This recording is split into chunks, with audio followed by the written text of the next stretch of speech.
Hello, friends. Welcome back. Or if this is the first time you found your way here, welcome. I'm so glad you're here tonight. Close your eyes for just a moment. Imagine you are 8 years old. You are lying on the grass in your backyard, and the sky above you is doing something it has never done before. Or at least it feels that way. It is alive with stars, hundreds of them, thousands. And for the first time in your short life, a question enters your mind that has no answer. Not yet. Maybe not ever. How big is all of that? And more quietly, almost too quietly to hear, how small am I? Before we drift into that question together, if you find comfort in these slow, quiet journeys through science and space, you might like to stay a while. You can gently press the like button. It takes just a moment, and it means more than you know. And if you'd like more nights like this one, with stories told softly and science held gently, consider subscribing. Ring the little bell not for noise, but so the next quiet evening can find its way back to you. Now, let's drift. Tonight we are going to travel, not in a rocket, not in a simulation. We are going to travel the way the human mind has always traveled best, slowly, through story, through wonder, through the kind of thinking that happens at the edges of sleep. We are going to ask the oldest question in the human experience. What is our true size in the universe? And I want you to know before we go any further that this is not a question with a simple answer. The numbers exist, and we will visit them one by one, like stations on a long and quiet train ride. But numbers alone have never made anyone feel the size of the cosmos. What makes you feel it is something else entirely. It is the slow accumulation of perspective. It is the moment when your mind gently and without warning lets go of the idea that you are at the center of anything at all. That moment when it comes is one of the most profound things a human being can experience. And it has been happening for a very, very long time. Let's go back to a specific night. Not your childhood backyard, though. We will return there.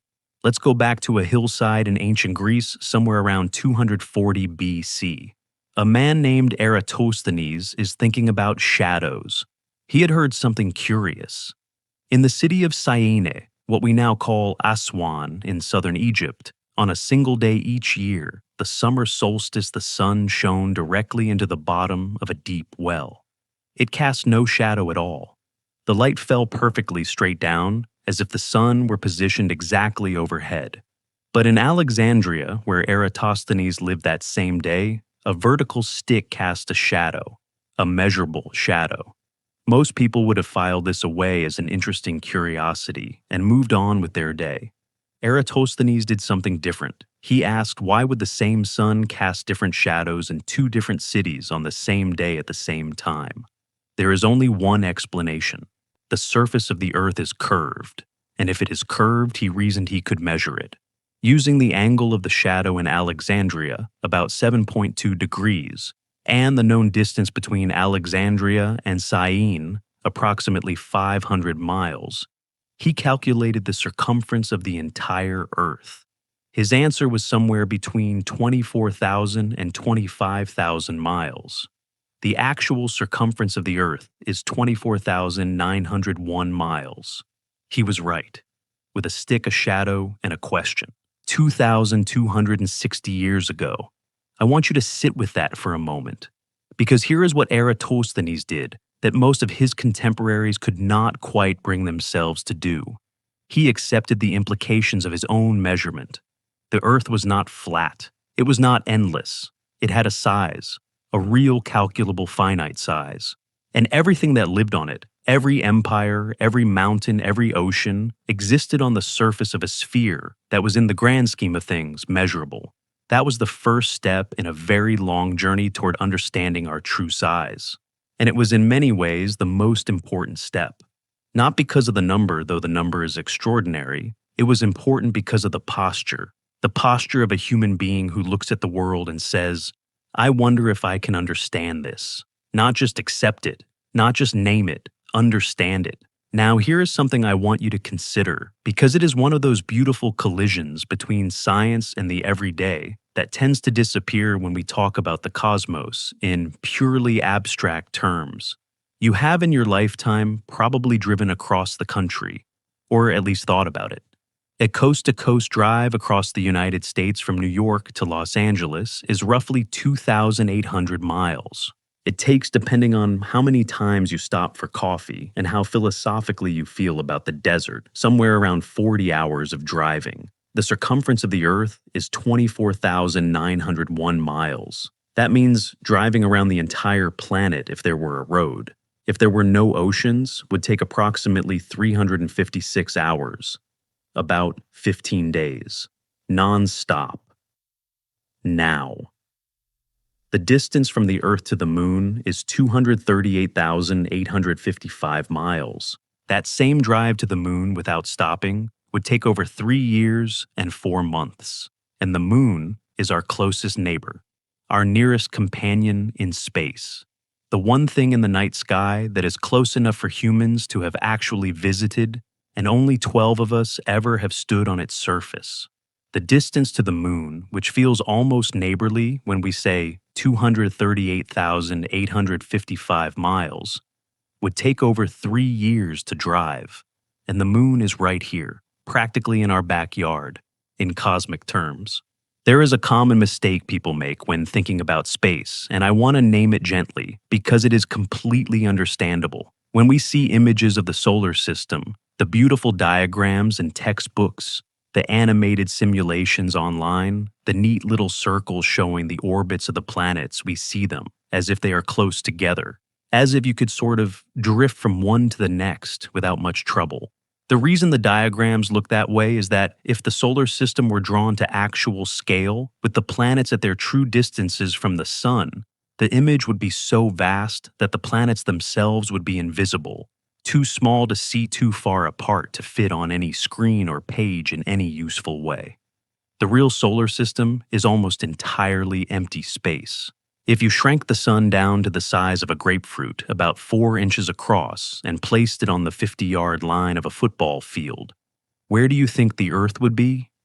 At the other end of the field, somewhere in the stands, Earth to scale would be a grain of sand, and it would be located about 51 feet away from that grapefruit-sized sun.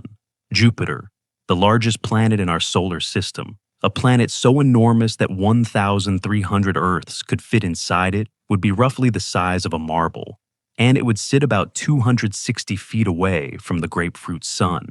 Neptune, the outermost planet, would be a tiny dot located nearly a quarter mile away, and beyond Neptune, the nearest star to our sun. Proxima Centauri would be on this same scale, roughly 2,700 miles away.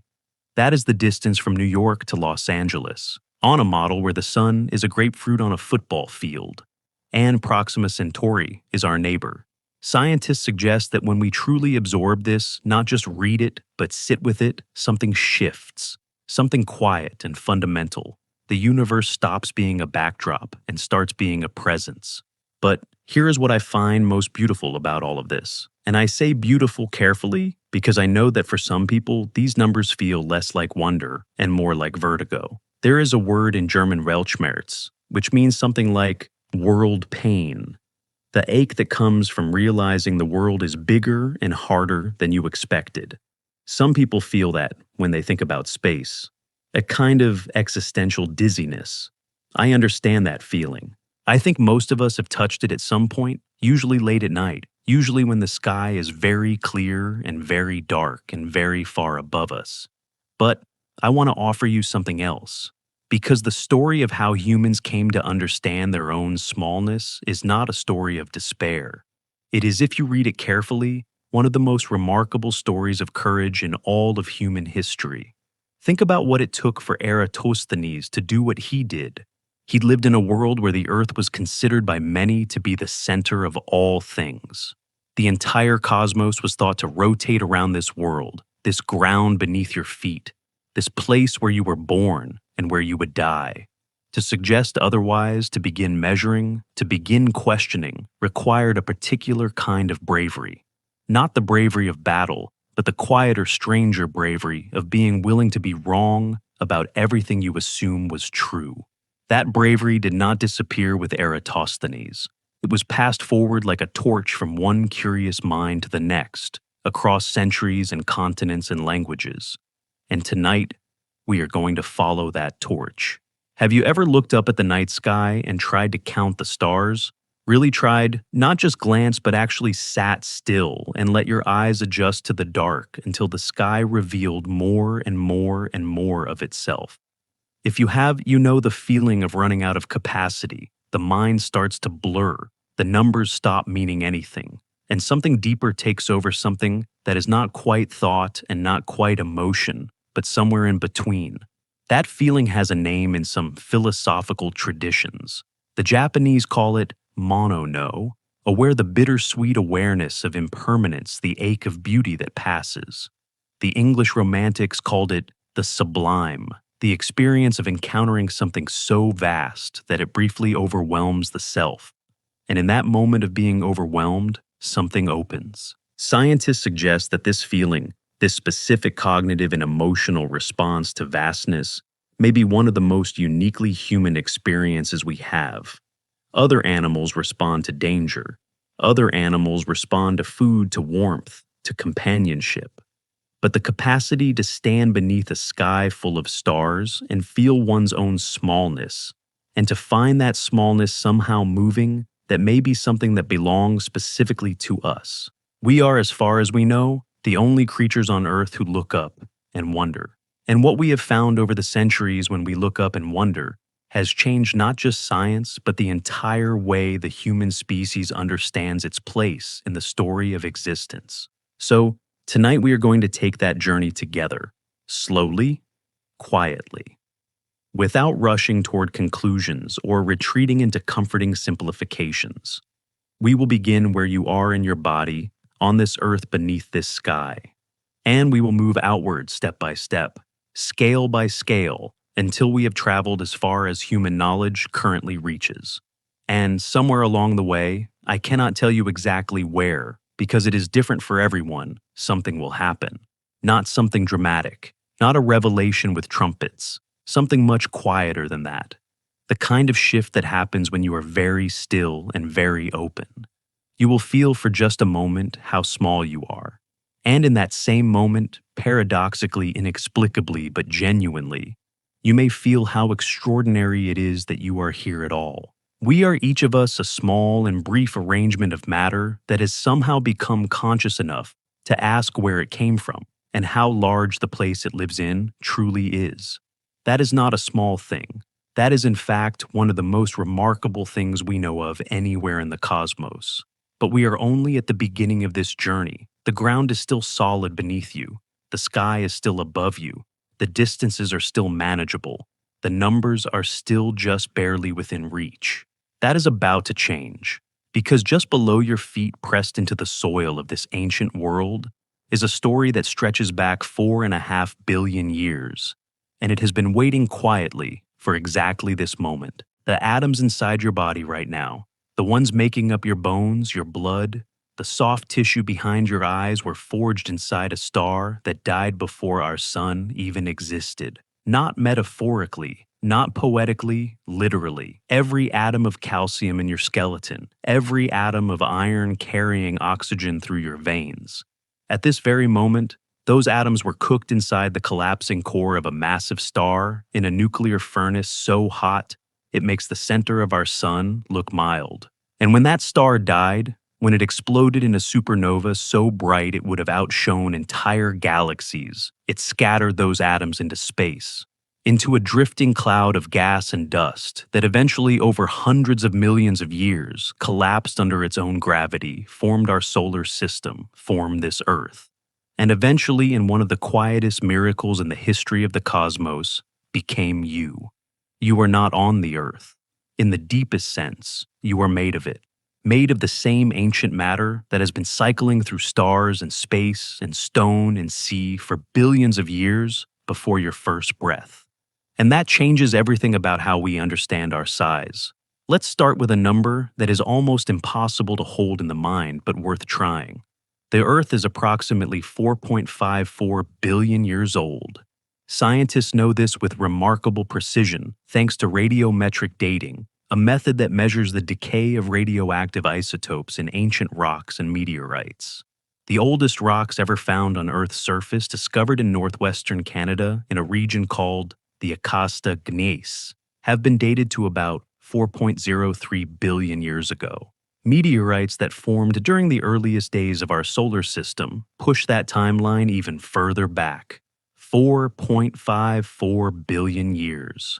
Now, Homo sapiens, our species anatomically modern humans, first appeared on Earth approximately 300,000 years ago. That number is based on fossil evidence discovered in Morocco at a site called Jebel Irhoud, where researchers found skull fragments, jaw bones, and stone tools that redrew the map of human origins.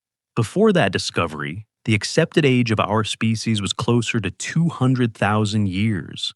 Science revised itself as it always does when the evidence demands it. 300,000 years sounds ancient. It feels ancient. If you tried to count to 300,000 out loud, one number per second, it would take you nearly 3.5 days without sleeping. That is how many years our species has existed.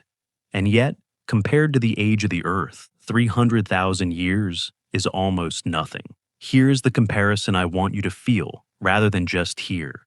If the entire history of the Earth were compressed into a single calendar year, January 1st being the formation of our planet, December 31st being today, modern humans would not appear until approximately 11:48 p.m. on December 31st. The last 12 minutes of the entire year. All of recorded human history, every civilization, every war, every invention, every story ever told would fit inside the final 90 seconds of that year. The Egyptian pyramids were built about 22 seconds ago. The birth of Christ was 14 seconds ago. The Industrial Revolution began less than 3 seconds ago, 90 seconds, out of a full year. This analogy was made famous by the astronomer Carl Sagan, who called it the cosmic calendar, and I think it remains one of the most effective tools ever created for helping the human mind grasp deep time. Because our brains are simply not built for these scales, we evolved to track seasons to remember faces to plan ahead, by weeks or months, maybe a few generations at most. The cognitive machinery we use to navigate daily life, memory, anticipation, and pattern recognition, was not designed for billions. It was designed for dozens. And so, when someone tells us the Earth is 4.54 billion years old, we nod. We write it down. We repeat it on a test. But we do not feel it. Not really. Not the way we feel the memory of something that happened to us last Tuesday, or the way we feel the weight of 10 years passing since a particular moment in our lives. The cosmic calendar gives us a doorway into that feeling. It translates the unimaginable into the almost imaginable. And once you have stood at that doorway and looked through, you cannot quite unsee what is on the other side. Can you think of a moment in your own life that felt ancient, something from your childhood, that seems like it happened in another world? Now imagine that feeling, and then imagine it compressed into less than 2 seconds on a year-long calendar. That is roughly the relationship between your personal sense of a long time ago and the actual age of this planet. Now here is something that tends to surprise people, and it is worth pausing on. When we talk about the age of the Earth, we often imagine the planet as something that has been sitting here, stable and patient, waiting for life to appear. But the early Earth was nothing like the world we know. Nothing like the soft greens and blues of the planet we see from space today. For the first several 100 million years of its existence, Earth was a hellscape, literally. Scientists refer to this period, roughly 4.5 to 4 billion years ago, as the Hadean Eon. The name comes from Hades, the Greek underworld, and it is apt. The surface was covered in magma oceans. The atmosphere was thick with hydrogen sulfide methane, carbon dioxide. Nothing breathable, nothing livable by any standard we would recognize. The young Earth was bombarded constantly by meteorites and asteroids left over from the formation of the solar system. The moon, which had formed just before this period, from a collision between proto-Earth and a Mars-sized body called Theia, was much closer than close enough that the tidal forces it exerted on the magma oceans were enormous. And yet, even in this furnace, something was beginning. Research suggests that liquid water may have existed on Earth's surface as early as 4 billion years ago, a conclusion drawn from microscopic crystals of zircon found in Western Australia in a region called the Jack Hills. Those zircon crystals are the oldest material ever found on Earth. They are, in a very real sense, older than the planet's solid crust, and their chemical composition suggests they formed in the presence of liquid water. In the Hadean Eon, before the bombardment even slowed, before the crust fully solidified. Life, as far as current evidence suggests, appeared on Earth somewhere between 3.5 and 4 billion years ago. The oldest microfossils ever discovered tiny filaments and tubes found in ancient rock formations in Western Australia and Quebec point to bacterial life, existing at least 3.5 billion years ago, possibly earlier. Some researchers argue for evidence of life as far back as 3.7 to 4 billion years, though that evidence remains actively debated in the scientific community. The point is, this life appeared on Earth almost as soon as conditions allowed it, almost as if it were waiting to begin. Research shows that the window between conditions became survivable and something was alive may have been geologically brief, perhaps only a few tens of millions of years. In the context of 4.54 billion, that is almost instantaneous. But here is what I want you to sit with, because it connects directly to our question about size. For the vast majority of Earth's history, for more than 3 billion years, the only life on this planet was microbial. Bacteria, archaea, single-celled organisms too small to see living in the oceans, in volcanic vents, in thin films on rock surfaces. No eyes, no brains, no awareness of any kind that we would recognize. For 3 billion years, this beautiful blue planet orbiting quietly in the habitable zone of an average star was alive with invisible life that had no way of knowing it was alive. Complex multicellular life, the kind that eventually led to fish, to amphibians, to reptiles, to mammals, to us did not appear until roughly 600 to 800 million years ago. That is in the cosmic calendar equivalent of early December. The dinosaurs appeared in mid-December and were gone by December 26th. Mammals began to flourish after that. And we, the species now lying in beds and on sofas listening to the story of their own planet, arrived on December 31st with 12 minutes to go. 3 billion years of invisible, silent, single-celled life. Then a relatively brief explosion of complexity. Then us so recent that, geologically speaking, we are practically newborns. There is a concept in geology and earth science called deep time, and it was first articulated in its modern form by a Scottish geologist named James Hutton in the late 18th century. Hutton spent years studying rock formations, particularly the layered sedimentary cliffs along the Scottish coastline, and he came to a conclusion that was, at the time, genuinely shocking. The Earth was not thousands of years old as most of his contemporaries believed. It was incomprehensibly old.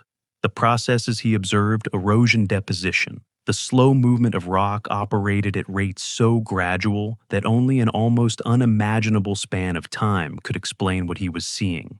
He published his theory in 1788, and his summary of it became one of the most quoted sentences in the history of science. The rock record he wrote shows, "No vestige of a beginning, no prospect of an end." Hutton could not have known that the Earth was 4.54 billion years old. The tools to measure that did not exist in his lifetime. But he had grasped something essential, that the ground beneath our feet is not a backdrop. It is a record, a slow, layered geological autobiography of a planet that has been changing, breathing, cycling for longer than the human mind can comfortably hold. Every time you pick up a stone, any stone from a garden or a riverbed or a hiking trail, you are holding something that has been part of this planet's story for millions of years. The stone does not know this, but you do. And that knowing that awareness of deep time pressing up through the ordinary surface of daily life is one of the quiet privileges of being human in the scientific age. Here is a question worth asking yourself, genuinely not rhetorically does. Knowing that you are made of ancient stardust, that the atoms in your body have traveled through dying stars and nebulae, and billions of years of cosmic recycling, does that make you feel smaller or larger? Many people, when they first encounter this idea, expect to feel diminished. They expect the vastness of time to make their own brief existence feel thin and irrelevant, like a single sentence in a library that contains millions of books. But research in psychology, particularly work done on what scientists call the awe response, suggests something different often happens. When people genuinely absorb the scale of deep time, when they sit with it rather than rushing past it, many report feeling something closer to connection than to insignificance, a sense of being part of something continuous and vast, rather than separate from it. The atoms in your hand right now have been part of ancient oceans of primitive microbes, of long extinct creatures, of mountain ranges that eroded into sand. They will continue to cycle long after the specific arrangement, that is, you has dispersed back into the world. You are in the most literal sense borrowed from the universe, temporarily assembled, briefly conscious, looking back at the place you came from with the strange, tender curiosity that seems to be our species' most distinctive gift. Scientists suggest this perspective, when fully absorbed rather than just intellectually noted, has a measurable effect on how people relate to their lives. Studies show that experiences of awe, including the kind triggered by contemplating deep time and cosmic scale, tend to reduce self-focused thinking and increase a sense of connection to something larger. The same cognitive shift that Eratosthenes made when he pointed a stick at the sky and measured the curve of the earth, that willingness to step outside the frame of one's own immediate experience and look at the larger picture, seems to do something genuinely good to the human mind. It softens the sharp edges of the self, just slightly, just enough. And yet, for most of human history, we had no idea. No real idea. People lived their entire lives on this ancient storied planet without knowing it was ancient. Without knowing it had a history that stretched back billions of years before the first human footprint. Without knowing that the rocks beneath their feet were records of seas that had come and gone, of creatures that had lived and evolved and vanished, of continents that had drifted across the globe like slow, massive ships over hundreds of millions of years. The theory of plate tectonics, the understanding that Earth's crust is divided into enormous moving plates that drift, collide, and slide beneath one another, was not widely accepted by the scientific community until the 1960s. The 1960s, within living memory of many people alive today. Before that, the idea that continents moved was considered fringe science at best, and the work of Alfred Wegener, who proposed continental drift in 1912, largely based on the observation that the coastlines of South America and Africa fit together like puzzle pieces, was dismissed and ridiculed for decades. Wegener died in 1930 on an expedition to Greenland before his central idea was vindicated. He never knew that he was right. That is a particular kind of loneliness that belongs specifically to the history of science, the loneliness of a correct idea in an era not yet ready to receive it. The earth moves, the continents drift. The ground beneath your feet is right now at this very moment moving. North America is drifting away from Europe at approximately the same rate your fingernails grow, about an inch per year. In human terms, that is imperceptible. In geological terms, it is the mechanism that has shaped every mountain range, every ocean basin, every volcanic arc on the surface of this planet. The Himalayas, the tallest mountains on Earth, are still rising. They are rising because the Indian subcontinent is still colliding with Asia, slowly and irresistibly driven by the same forces that have been reshaping this planet's face for billions of years. Mount Everest is approximately half a centimeter taller than it was when Hillary and Tenzing Norgay reached its summit in 1953. The Earth is not a stage. It is a living system, slow, patient, ancient beyond comprehension, and still in motion. This is the ground we are standing on as we begin this journey, not stable, not permanent, not the center of anything, but extraordinary, deeply quietly, endlessly extraordinary. 4.5 billion years of heat and pressure and water and life and change. And at the very end of it, in the final whisper of geological time, something happened that had never happened before, anywhere on this planet's surface. Something looked up. Something pointed at the stars and asked what they were and how far away they were, and whether there might be something out there asking the same question in return.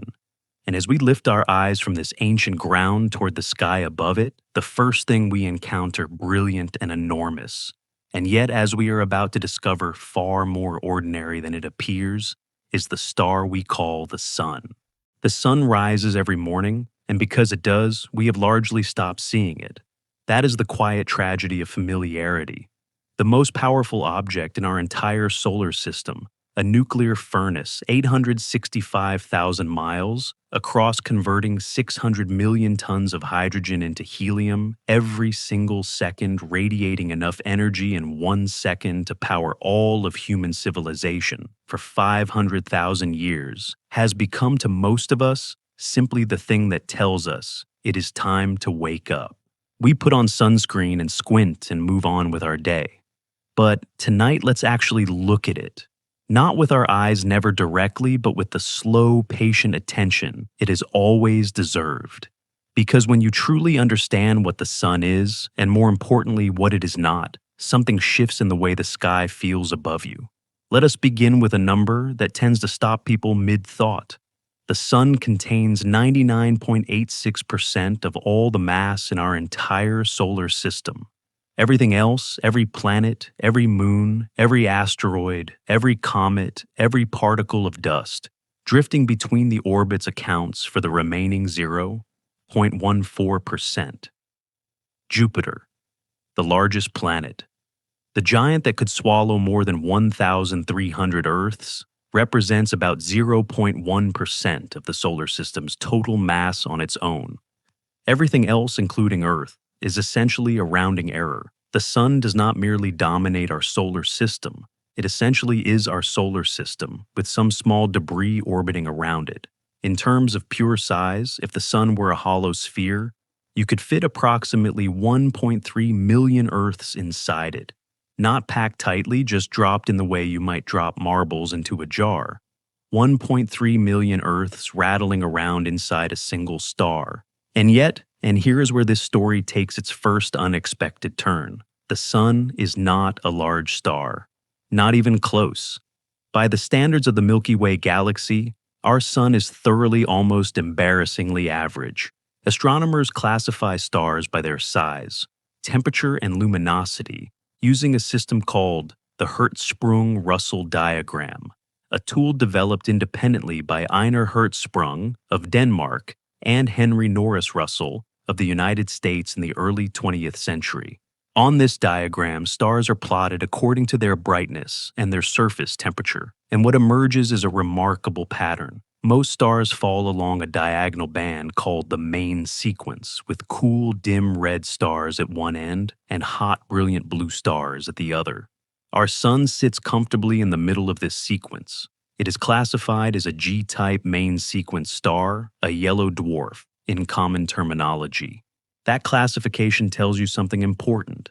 The sun is neither especially hot nor especially cool, neither especially bright nor especially dim, neither especially massive nor especially small. It is by nearly every stellar measure a median star. Approximately 90% of all stars in the Milky Way are smaller and dimmer than our sun. That sounds flattering until you consider the other end of the spectrum. There are stars in our galaxy that make the sun look like a candle flame beside a bonfire. Consider a star called UY Scuti, located about 9,500 light-years from Earth in the constellation Scutum. For a period, it was considered the largest known star by radius, a red supergiant, so enormous that if it were placed at the center of our solar system, its surface would extend beyond the orbit of Jupiter. Jupiter, the planet that is itself 1,300 times the volume of Earth. UY Scuti's radius is approximately 1,700 times that of our Sun. If our Sun were the size of a golf ball, UY Scuti would be roughly the size of a six-story building.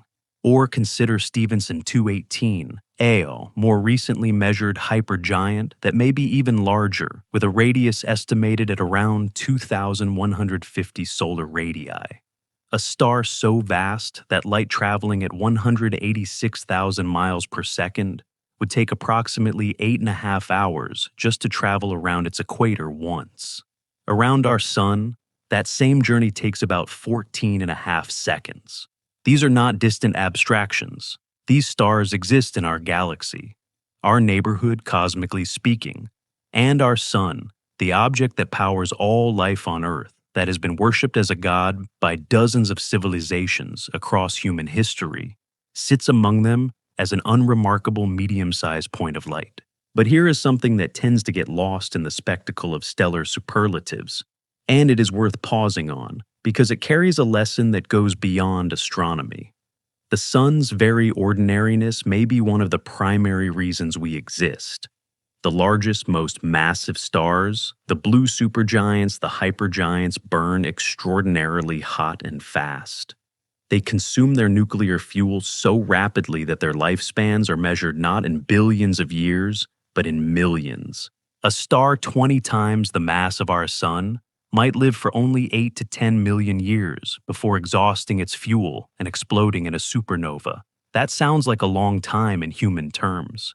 In cosmic terms, it is barely a flash, certainly not enough time for the slow, patient processes that produced complex life on Earth, processes that required hundreds of millions of years of relatively stable conditions. Our Sun, by contrast, has an estimated total lifespan of about 10 billion years. It is currently approximately 4.6 billion years into that lifespan, middle-aged, stable, reliable. It has been shining at roughly its current luminosity for long enough to allow oceans to form for single-celled life to slowly evolve into multicellular life, for fish to crawl onto land, for mammals to develop, for a particular species of upright primate to eventually look up and ask questions about the star above it. The Sun's mediocrity, in other words, is not a cosmic embarrassment. It may be a prerequisite. Research suggests that stars in the G-type and K-type range, average to slightly smaller than average, represent the most promising candidates in the search for habitable worlds elsewhere in the galaxy, precisely because of their stability and longevity. We did not need a spectacular star. We needed a patient one. Now, I want to tell you about a man who tried to measure the distance to the Sun with nothing more than careful observation and the patience to wait for the right moment. His name was Aristarchus of Samos, and he lived in ancient Greece in the 3rd century BC, roughly contemporary with Eratosthenes, whose measurement of the Earth's circumference we discussed earlier. Aristarchus had a radical idea, one so far ahead of its time that it would not be widely accepted for nearly 1,800 years. He proposed that the Earth orbited the Sun, not the other way around. In a world where the geocentric model with Earth at the center of all things was philosophical and theological doctrine, Aristarchus looked at the sky and suggested that the Sun was the center of the solar system and that Earth and the other planets moved around it. He was right, almost completely right, and he was largely ignored for nearly 2 millennia. But beyond the heliocentric model, Aristarchus also attempted something extraordinary. He tried to calculate the actual distance from the Earth to the Sun using geometry. His method was elegant in its simplicity. He observed the moon during its precise half phase, when exactly half of the moon's face is illuminated, and measured the angle between the moon and the Sun at that moment. Using basic trigonometry, he concluded that the Sun was about 19 times farther from Earth than the moon. He was off by a significant factor. The actual ratio is closer to 390, partly because measuring the exact moment of half phase is extraordinarily difficult with the naked eye. But the method was sound. The logic was correct. He was doing real science with real geometric reasoning 2,300 years ago, without a telescope, without a calculator, without any of the tools we take for granted.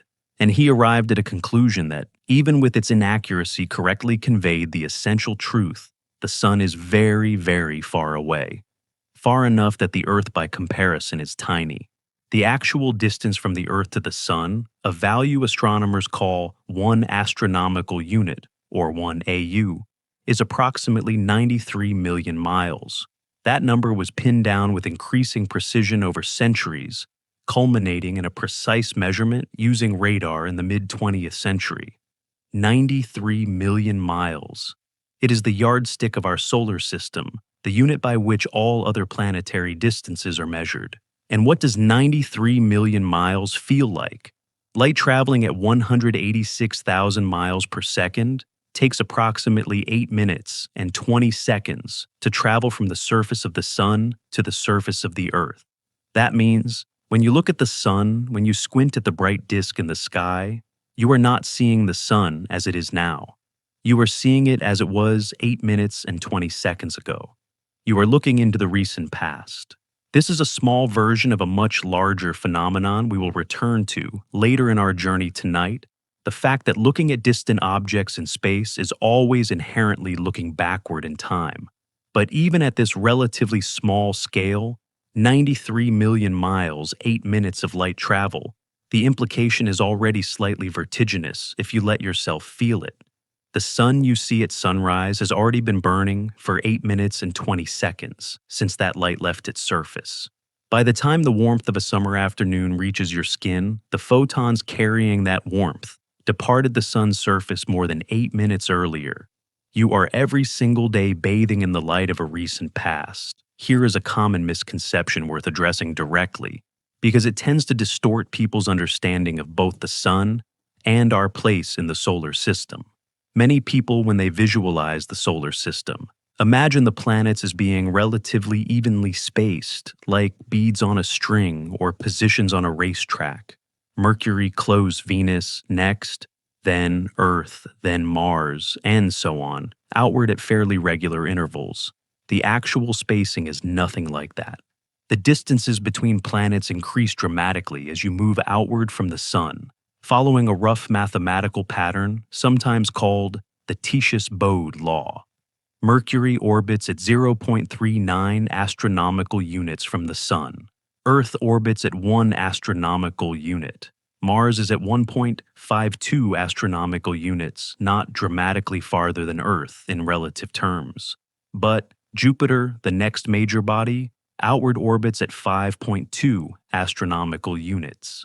Saturn at 9.5 astronomical units. Uranus at 19.2 astronomical units. Neptune at 30 astronomical units. By the time you reach Neptune, you are 30 times farther from the sun than Earth is. 30 times 93 million miles. That is nearly 2.8 billion miles from the sun. And Neptune, while considered the outermost planet, is not the edge of the solar system by any measure. The Kuiper Belt extends far beyond it. The Oort cloud, a vast diffuse shell of icy objects thought to be the source of long-period comets, extends perhaps a quarter of the way to the nearest star. The solar system, in other words, does not end where the planets end. It fades gradually over an enormous distance into the interstellar void. The Voyager 1 spacecraft, launched by NASA in September 1977, is currently the most distant human-made object in existence. As of the time this script was written, it is approximately 15 billion miles from the sun, traveling at about 38,000 miles per hour. It has been traveling continuously for over 47 years, and it is, by current scientific consensus, just barely beyond the heliopause, the boundary where the sun's solar wind gives way to the interstellar medium, the very edge of the sun's direct influence. It took a spacecraft traveling at 38,000 miles per hour, launched nearly 5 decades ago, this long, to reach the edge of our sun's neighborhood. And the nearest star is still approximately 25 trillion miles away. If Voyager 1 were aimed at Proxima Centauri, which it is not, it would take approximately 73,000 years to arrive. Not 73,000 miles, 73,000 years. That is the gulf between one ordinary star and its nearest neighbor. That is the emptiness of interstellar space into which our sun shines its light and heat and gravity, and across which, as far as we currently know, nothing of ours has ever traveled, and nothing from elsewhere has ever reached us. And yet, for all its isolation, the sun is not unique, not rare, not exceptional. In the Milky Way galaxy alone, there are estimated to be between 100 and 400 billion stars. Most of them, like our sun, are solitary points of nuclear fire burning quietly in the dark, surrounded by whatever debris happened to coalesce into planets and moons and asteroids when they formed. Many of those stars have planets. We know this now with remarkable confidence. Since the launch of the Kepler Space Telescope in 2009, and its successor, TESS astronomers have confirmed the existence of thousands of exoplanets, planets orbiting other stars. Current estimates extrapolated from the data suggest there may be more planets in the Milky Way than there are stars, possibly far more. Some of those planets orbit within the habitable zones of their stars, the range of distances where liquid water could exist on a planetary surface. The sun, that brilliant warming life-giving presence that has governed every human civilization that has ever existed, is one of somewhere between 100 and 400 billion similar objects in this galaxy alone. And our galaxy, as we are about to discover, is itself just one grain in an almost incomprehensible ocean. But before we leave the sun entirely, I want to offer you something to carry forward a thought that I find quietly beautiful in the context of everything we have just explored. The light hitting your closed eyelids right now, if you are near a window, if any of the day remains, that light traveled 93 million miles to reach you. It left a nuclear furnace the size of 1.3 million Earths. It crossed the void of space at the fastest speed anything in the universe is permitted to travel, and it landed gently on you. That is not nothing. That is, in fact, something quite remarkable. And yet, even that 93 million mile journey, even that 8-minute crossing of interstellar space is so short compared to what comes next that astronomers barely pause to note it. It is a single step on a staircase that climbs beyond anything we have words for. Because beyond the reach of our sun's warmth, beyond the edge of our solar system, beyond the slow drift of Voyager 1 into the dark, the real scale of things is only just beginning to reveal itself 100 billion suns at a time. There is a place in the night sky, a patch of darkness so small you could cover it with the tip of your finger held at arm's length, where if you pointed the right telescope and waited long enough, you would find approximately 10,000 galaxies. Not stars, galaxies. Each one containing hundreds of billions of stars. That patch of darkness looked empty to the naked eye. It looked like nothing, like the space between things. And when astronomers first proposed pointing the Hubble Space Telescope at it wasting, as some critics argued, precious observation time on a blank piece of sky, there was genuine resistance. Why look at nothing? What they found there quietly changed the way our species understands its place in existence. We have traveled a long way already tonight. We began on this ancient Earth, felt the weight of 4.54 billion years pressing up through the ground beneath us, looked up at a sun that turned out to be average in nearly every measurable way, and followed the light outward across 93 million miles of empty space. We watched Voyager 1 cross into interstellar space after 47 years of continuous travel, still nowhere near the nearest star. Now, we lift our eyes further, past Proxima Centauri, past the neighborhood of familiar star names, past the structures we can even begin to imagine in human terms. Now, we enter the Milky Way.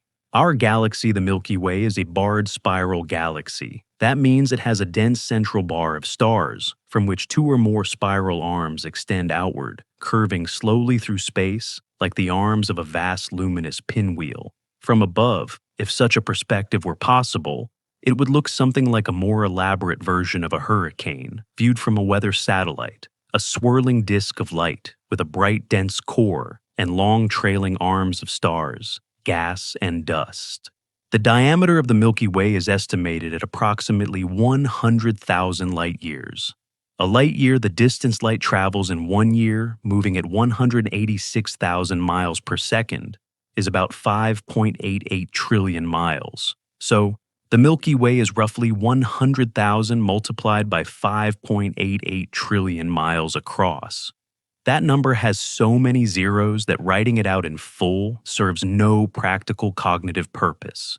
It simply exceeds the scale of anything our minds evolved to process. Let me try to give it shape instead.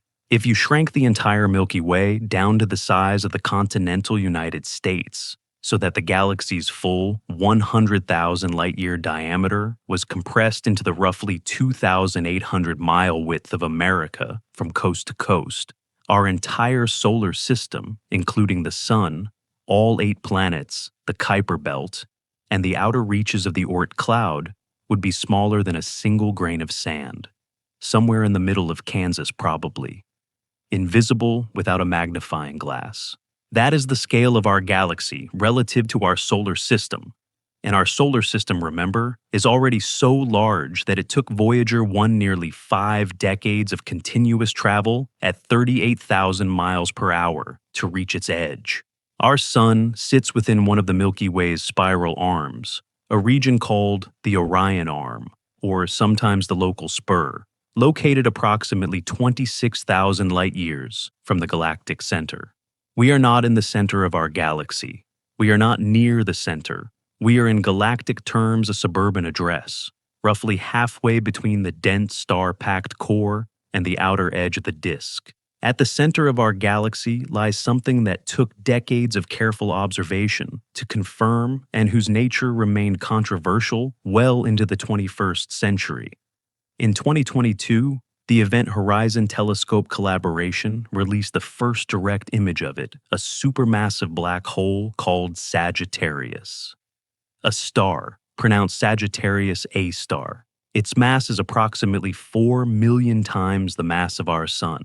Its event horizon, the boundary beyond which nothing, not even light, can escape, has a diameter of roughly 14.7 million miles.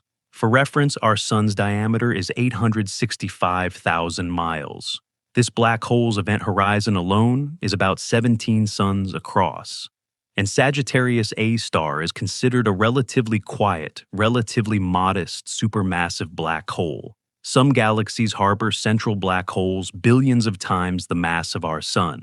The Milky Way contains an estimated 100 to 400 billion stars. That range, the 300 billion star uncertainty range, exists, not because astronomers are being imprecise, but because counting stars in a galaxy is genuinely one of the hardest problems in observational astronomy. Many stars are obscured by clouds of gas and dust, particularly near the galactic center. Many are too dim to detect directly at large distances. The number is inferred from measurements of the galaxy's total mass, its luminosity, and statistical models of stellar populations. 100 to 400 billion. Even at the conservative estimate of 100 billion, that means our galaxy contains roughly 13 stars for every human being alive on Earth today. At the higher estimate, it is closer to 50 stars per person. Each of those stars is a sun, some smaller than ours, some larger. Many of them, research now strongly suggests, orbited by planets. Here is the question I want you to sit with for a moment, genuinely and without rushing past it. Have you ever tried to count to 1 billion?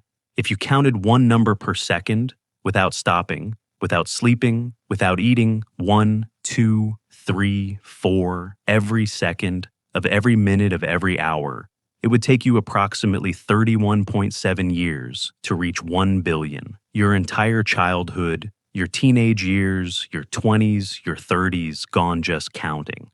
And at the end of those 31, 7 years, you would have counted to 1 billion. The Milky Way has at least 100 of those, 100 billion stars. Counting them at 1 per second would take over 3,170 years. You would need to have started counting during the Bronze Age, before the fall of Troy, before the construction of most of the world's famous ancient monuments, and count continuously every second without pause to finish today. And that is just the stars, not the planets around them, not the moons around the planets, just the stars. Now, I want to tell you about the shape of our galaxy in a different way, not in terms of size, but in terms of what it feels like to be inside it. Because we are inside it always. We have never seen it from the outside. Every image you have ever seen of a beautiful spiral galaxy, those breathtaking photographs of swirling arms and glowing cores, is an image of another galaxy seen from our position within the Milky Way. We have never seen our own home from the outside. We cannot. We are embedded within it the way a single raisin in a loaf of bread cannot see the full shape of the loaf. Everything we know about the Milky Way's structure has been inferred from observations made from within it, from measuring the positions and velocities of stars, from mapping the distribution of gas and dust, with radio telescopes from studying the rotation of the galaxy, and working backward to understand its shape. It is a bit like trying to draw a map of the city you live in by looking out your window and walking through its streets without ever being able to see it from above. You can piece together something accurate and detailed, but the view from inside is always partial, always local, always limited by where you stand. This is one of the more philosophically interesting aspects of our situation. In the cosmos, we are trying to understand a structure that we are inside of, using instruments that are also inside of it, from a position that is neither central nor particularly privileged. We are doing cosmology from the middle of a suburban spiral arm, peering inward toward a black hole and outward toward the edge of the galaxy's disk, and somehow through extraordinary ingenuity and patience, building a picture that research suggests is largely accurate. That is not a small achievement. That is in many ways one of the most remarkable things our species has ever done. Let me tell you about a woman whose work was essential to understanding the scale and structure of galaxies and whose name is not nearly as famous as it should be. Vera Rubin was an American astronomer who, in the 1960s and 1970s, studied the rotation curves of spiral galaxies, essentially how fast different parts of a galaxy spin around its center. Basic physics derived from Newton's laws of gravity predicted that stars at the outer edges of a galaxy should rotate more slowly than stars near the center, just as the outer planets of our solar system orbit the sun more slowly than the inner ones. This made perfect sense. The gravitational pull weakens with distance, so objects farther from the center should move more slowly. What Rubin found was that they did not. The outer stars of galaxies were rotating at roughly the same speed as the inner stars, sometimes even faster. The rotation curves were flat or nearly so, when they should have been declining. The math simply did not work unless there was significantly more mass in these galaxies than could be seen. Mass that emitted no light. Mass that could not be directly detected by any telescope. Rubin's meticulous decade-long observations became one of the key pieces of evidence for the existence of dark matter, an invisible form of matter that current estimates suggest makes up approximately 27% of the total mass energy content of the universe. Ordinary matter, everything made of atoms, every star, planet, nebula, gas, cloud, and living thing, accounts for only about 5%. Think about that. Everything we can see, touch, measure, and name, every galaxy, every star, every planet, every person represents roughly 5% of what the universe is made of. The rest is dark matter and dark energy, detectable only by their gravitational effects, invisible to every instrument we have. Vera Rubin never received the Nobel Prize. She died in 2016. The Nobel in Physics for work on dark matter's evidence has still not been awarded. As of this writing, an omission that many in the scientific community consider one of the great oversights in the history of the prize. But her work stands. The flat rotation curves stand. And the implication stands our galaxy. This vast 100 billion star pinwheel of light is embedded in an even larger invisible halo of dark matter that extends far beyond its visible edge, shaping its rotation, holding it together, contributing more to its total mass than all of its stars combined. The Milky Way we see in the night sky is, in a very real sense, only a fraction of the Milky Way that exists. Now, a common misconception worth addressing carefully, because it comes up every time people discuss galactic scales. When we talk about the Milky Way containing hundreds of billions of stars, many people naturally imagine those stars as being densely packed, like a crowd in a stadium shoulder to shoulder, light bleeding from one into the next. The images of spiral galaxies do not help those glowing arms look thick and bright and tightly woven with stars. But stars, even in the densest regions of a spiral galaxy, are separated by enormous distances. The average distance between stars in the Milky Way's disk is somewhere between 4 and 5 light years. Even in the more densely packed regions near the galactic center, stars are rarely closer than fractions of a light year to their nearest neighbors. The galaxy is like the solar system before it almost entirely empties space. The brilliant arms of a spiral galaxy are not walls of stars. They are regions of slightly higher stellar density places, where stars are on average a little closer together than in the spaces between the arms. The luminosity we see in galactic images comes not just from individual stars, but from vast clouds of gas energized by young hot stars forming within them. The beautiful glow is in large part the glow of stellar nurseries regions, where new suns are being born from collapsing clouds of hydrogen, the way they have been born throughout this galaxy's 13.6 billion year history. Stars are being born in the Milky Way right now, at this moment, as you listen to this. Somewhere in the galaxy, a cloud of gas and dust is collapsing under its own gravity, heating, as it compresses until the temperature and pressure at its core become sufficient to ignite nuclear fusion. A new sun is beginning to shine, perhaps with planets already forming around it in a disk of swirling debris, perhaps with conditions that in a billion years or 3 could support something that looks up and wonders. We do not know how many of those stars, those 100 to 400 billion points of nuclear fire scattered across 100,000 light years of space, might harbor life. The honest answer is, we do not know if any of them do other than our own.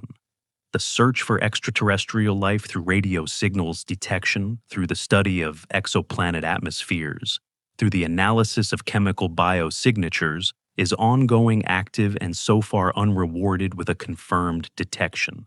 But the numbers are difficult to dismiss. If even a small fraction of the Milky Way's stars host planets, and even a small fraction of those planets orbit within habitable zones, and even a small fraction of those habitable planets develop life, and even a small fraction of that life evolves into something complex, the universe should, statistically speaking, be rather crowded. The fact that it appears from our vantage point to be silent, that is one of the deepest puzzles in all of science. It has a name, the Fermi paradox, and we will return to it later tonight when we are ready for it, when we have traveled far enough to feel the full weight of the question. For now, hold this one galaxy, 100 billion suns, a structure 100,000 light-years across, embedded in a halo of invisible matter, spinning slowly around a 4 million solar mass black hole at its center, located in a universe that contains not one galaxy, not 1,000, not 1,000,000, but a number so large it will require its own quiet moment to absorb. We have just crossed one galaxy, and the universe has barely begun to show us what it contains. Because beyond the edge of the Milky Way, beyond the large and small Magellanic Clouds, our small satellite galaxies trailing alongside us lies a local group. And beyond that, a supercluster. And beyond that, a web of structures so vast and so ancient that when astronomers first began to map it, they found themselves looking at something that resembled with an eerie and still unexplained fidelity the structure of a human brain. That discovery and what it means for our place in everything is waiting just ahead. In 1995, a team of astronomers made a decision that many of their colleagues thought was borderline reckless.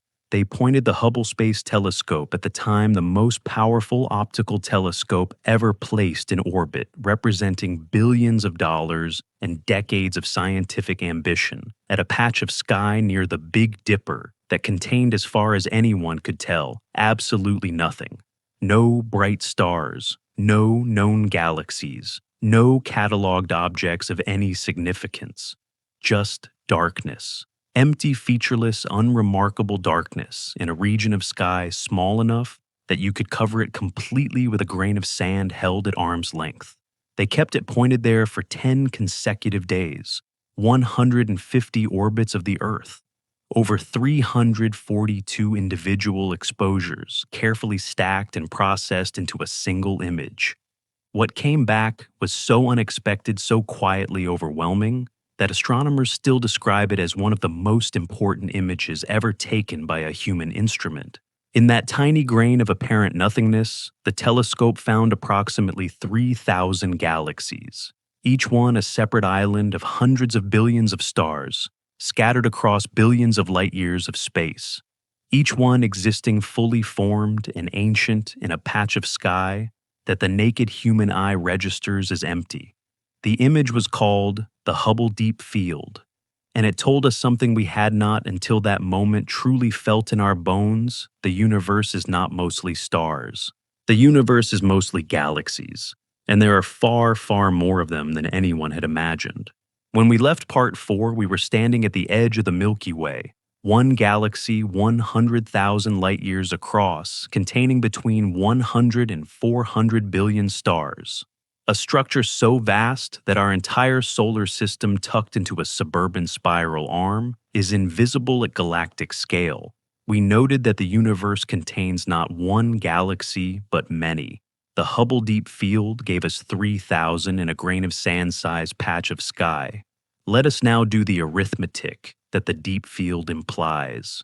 Astronomers subsequently pointed Hubble at other patches of dark sky, the Hubble Deep Field.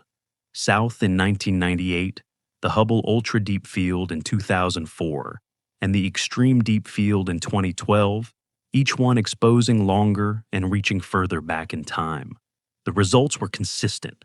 Everywhere the telescope looked, every direction, every patch of dark sky galaxies appeared, thousands of them, tens of thousands. From these observations, scientists extrapolated a count of the total number of galaxies in the observable universe. For decades, the standard estimate was approximately 200 billion galaxies. Then, in 2016, a team led by astronomer Christopher Consolis at the University of Nottingham published a new analysis suggesting the actual number was closer to 2 trillion, 10 times higher than the previous estimate. The difference came from accounting for galaxies too small and too faint to be detected by even the deepest Hubble images. Many galaxies, particularly in the early universe, are compact and dim, invisible to our current instruments, but mathematically required by the data we do have. 2 trillion galaxies, 2 million million, in the observable universe alone.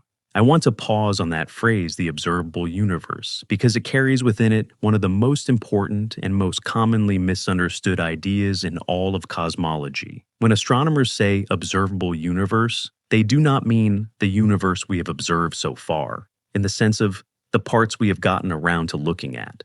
They mean something more specific and more final, the region of space from which light has had enough time since the Big Bang to travel to us. The universe is approximately 13.8 billion years old. Light travels at a fixed speed.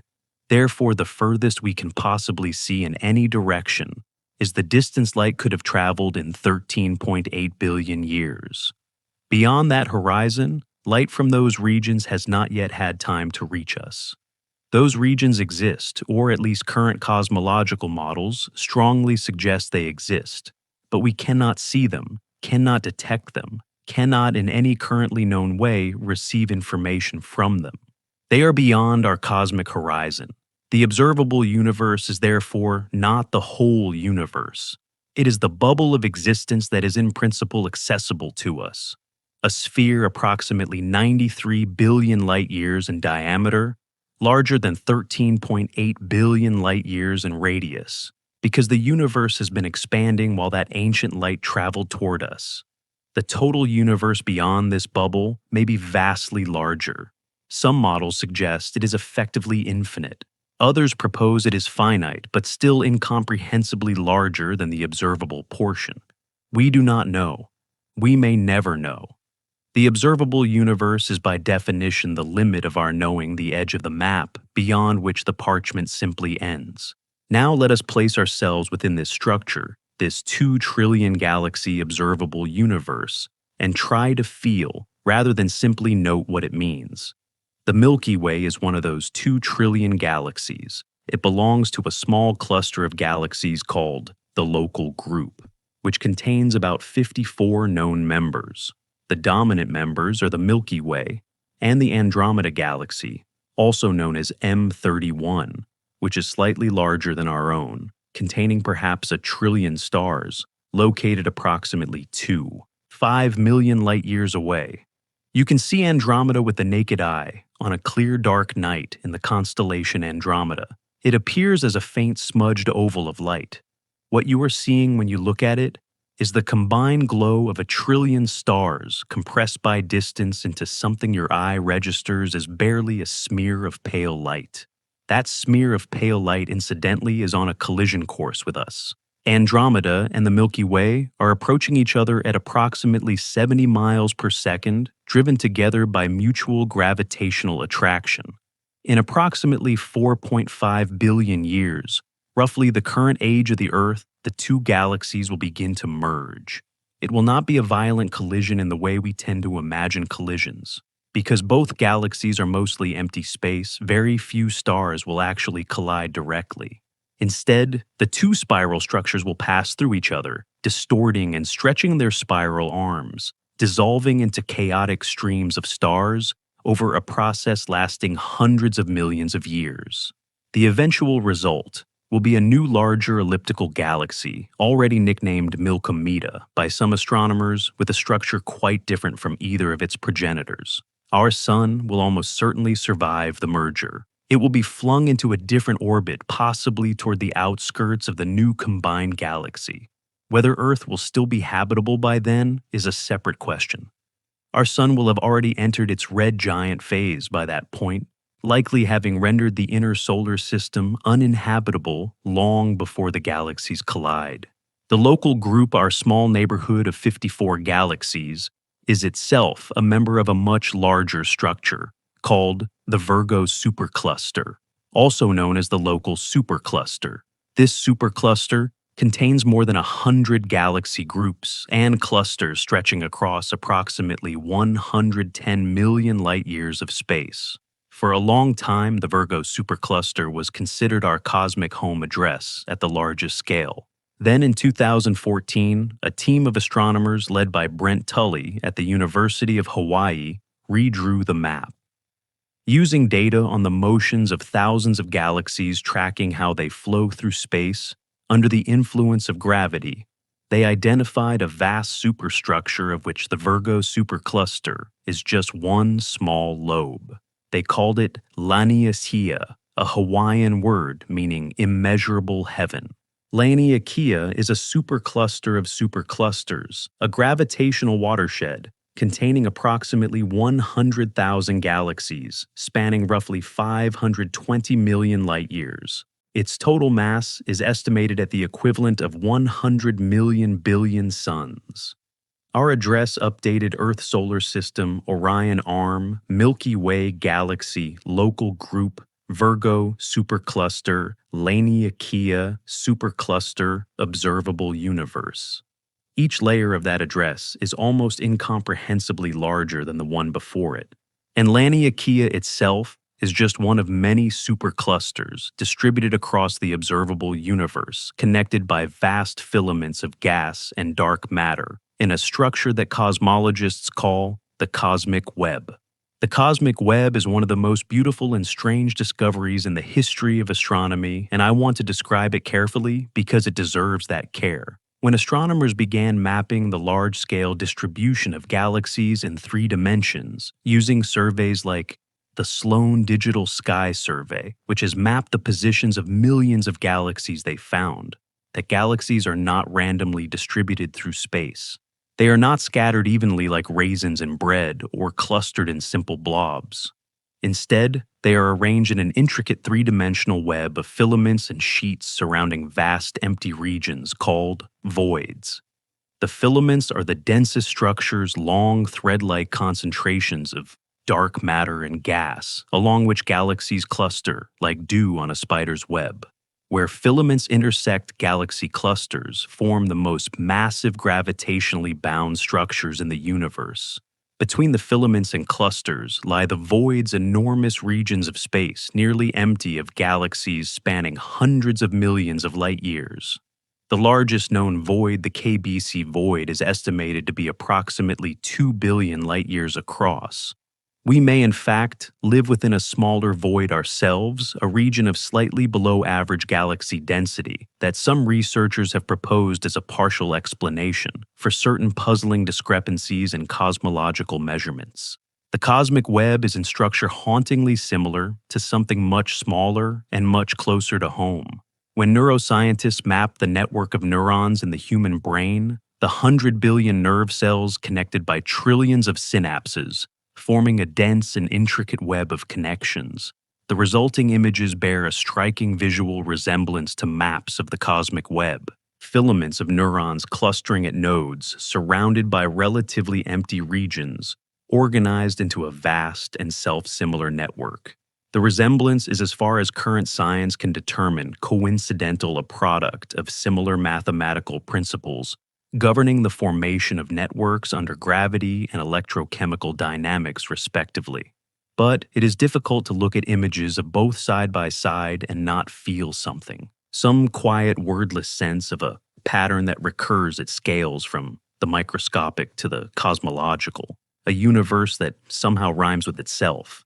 Now, I want to return to the Hubble Deep Field, because there is a dimension of that image we have not yet discussed, and it is perhaps the most quietly astonishing of all.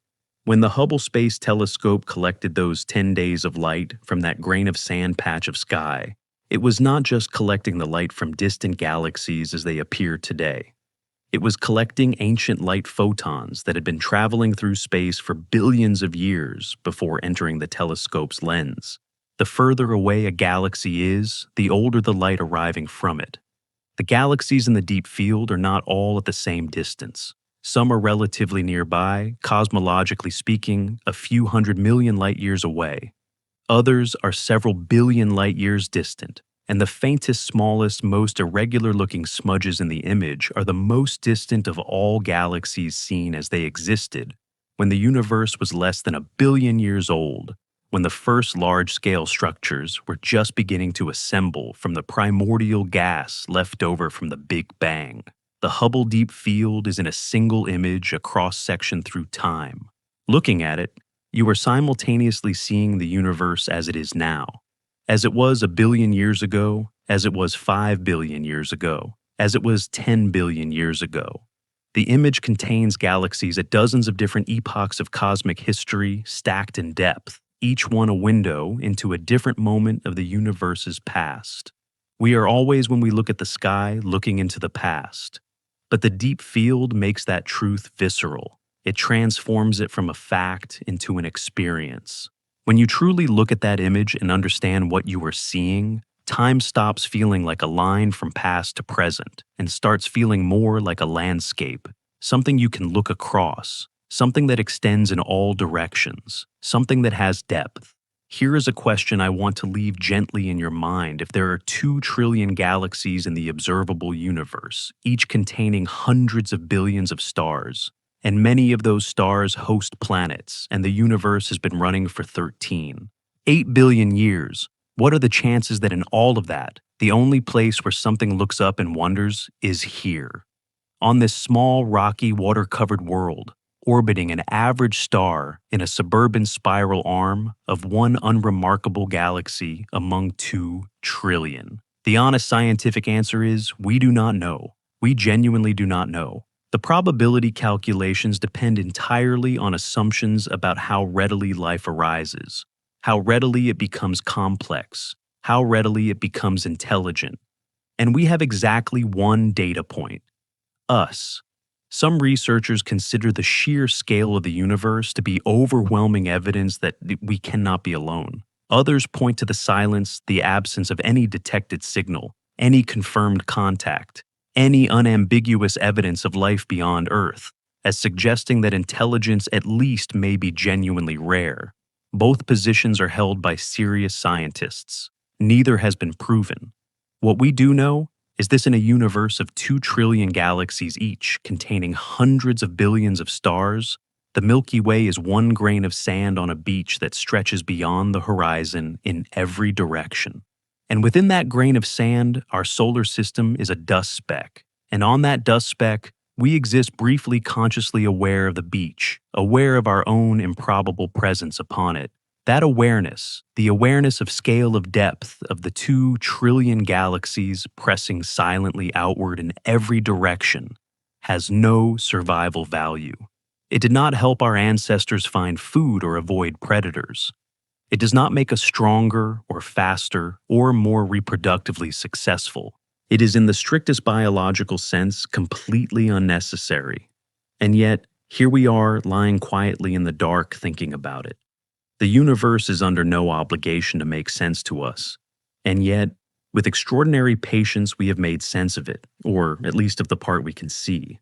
We have counted the galaxies in the darkness. We have mapped the web they form. We have named the supercluster that contains us and given it a word that means immeasurable heaven. Something about that feels important, something about the fact that we named it at all. But how did we come to understand that all of this 2 trillion galaxy cosmos has a shape, a history, a direction? How did we come to know that the universe itself is expanding, that it was once compressed into a point of unimaginable density, that it has no single center and no fixed edge? Those discoveries required not just telescopes, but a fundamental revolution in the way human beings thought about space-time and their own position within both. A revolution that dethroned us not once, not twice, but 3 times in quick succession, and that we are still, even now, processing. That revolution and the quiet, humbling lesson it carries about the nature of our place in everything is exactly where we are headed next. There was a man who was shown the truth of the universe and was placed under house arrest for the rest of his life because of it.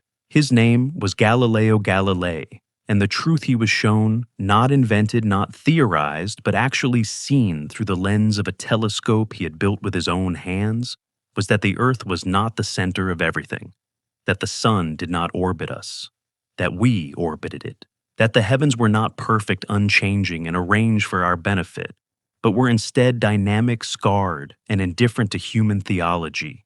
He was 69 years old when the Inquisition forced him to kneel and formally recant what he knew to be true. He spent the remaining 9 years of his life under house arrest, forbidden to publish, forbidden to teach his books, banned across Catholic Europe. He died in 1642, and he was right about everything. The revolution Galileo helped ignite did not end with heliocentrism. It did not end with the discovery that Earth orbits the sun rather than the other way around. That was only the first emotion, the first of several times that science would quietly, patiently, irrefutably demonstrate that we are not where we thought we were. And each demotion, it turns out, has brought us closer not to despair, but to something stranger and more valuable, an accurate picture of what the universe actually is and what our position within it actually means. Let us trace those demotions one by one, because the story of how we came to understand that the universe has no center is one of the most intellectually dramatic stories in all of human history, and it ends in a place that is depending on how you hold it, either humbling beyond words or quietly magnificent. The first demotion, as we have touched on, was Copernican. For most of recorded human history, the dominant model of the cosmos placed Earth at the center of everything, not just in astronomy, but in theology, in philosophy, in the entire architecture of meaning that human civilizations had built around themselves. The Earth was the stage, The heavens were the backdrop. The sun, the moon, the planets, and the stars all moved around us in perfect crystalline spheres, in a cosmos designed with humanity at its heart. Nicholas Copernicus published his heliocentric model in 1543, the year of his death, a timing that some historians suggest was not entirely coincidental given what had happened to others who challenged prevailing doctrine. His model placed the sun at the center and moved the Earth to one of the orbiting positions. It was not immediately accepted. It was not even immediately correct in all its details. Copernicus still insisted on circular orbits, which Kepler would later correct to ellipses. But the essential displacement had occurred. Earth was no longer the center. It was a passenger. That was demotion number one. Demotion number two came much later, and it required an instrument that Galileo and Copernicus never had a telescope powerful enough to resolve individual stars within the fuzzy patches of light that astronomers had long catalogued as nebulae. For most of the 18th and 19th centuries, the prevailing view was that the Milky Way constituted essentially the entire universe, that the stars we could see, arranged in their great band across the night sky, were all there was. The fuzzy patches, the spiral nebulae as they were called, were thought to be clouds of gas within our own galaxy, perhaps proto-solar systems in the process of forming. The question of whether these spiral nebulae were inside the Milky Way or outside it, whether they were local clouds or distant independent galaxies, became one of the central debates in early 20th century astronomy. It was dramatic enough that it was formalized as a public debate held at the Smithsonian Institution in Washington, D.C. in 1920 between two astronomers named Harlow Shapley and Heber Curtis. Shapley argued that the spiral nebulae were within our galaxy. Curtis argued they were external galaxies, island universes, as the philosopher Immanuel Kant had once speculated. The debate was inconclusive that night. The answer came a few years later from an unlikely source, a woman working as a human computer at the Harvard College Observatory, performing calculations that the male astronomers considered too tedious for their attention. Her name was Henrietta Swan Leavitt. She had been systematically studying a class of variable stars called Cepheid variable stars that pulse in brightness with a regular period. Working from photographic plates of the small Magellanic Cloud, she discovered in 1908 and confirmed in 1912 that there was a precise, consistent relationship between a Cepheid variable's period of pulsation and its intrinsic luminosity. The longer the period, the brighter the star. This relationship meant that Cepheid variables could be used as what astronomers now call standard candles, objects of known intrinsic brightness, that when compared to their observed brightness yield a reliable measurement of distance. Leavitt was not permitted to do the observing herself. Her role was calculation. She was paid 25 cents an hour. She was never nominated for a Nobel Prize, though a Swedish mathematician attempted to nominate her in 1924, only to be informed that she had died of cancer 3 years earlier. But her discovery changed everything. Edwin Hubble, using the 100-inch Hooker telescope at Mount Wilson Observatory in California, then the largest telescope in the world, identified Cepheid variables in the Andromeda Nebula in 1923. Using Leavitt's period luminosity relationship, he calculated its distance. It was not a few thousand light-years away within our galaxy. It was approximately 900,000 light-years away, a figure later refined to the modern value of 2.5 million light-years, far beyond any possible boundary of the Milky Way. The Andromeda Nebula was not a nebula, it was a galaxy, a separate, independent, enormous galaxy lying millions of light-years beyond the edge of our own. And if Andromeda was a galaxy, then so were the thousands of other spiral nebulae scattered across the sky. The universe was not the Milky Way. The Milky Way was one galaxy among multitudes. Demotion number 2. We were not at the center of the universe. We were not even at the center of everything visible. We were one galaxy among what would eventually be counted as 2 trillion. And then came demotion number 3. the one that is in some ways the most disorienting of all, not because it displaced us from a center, but because it revealed that there is no center to be displaced from. In 1929, Edwin Hubble published another landmark result.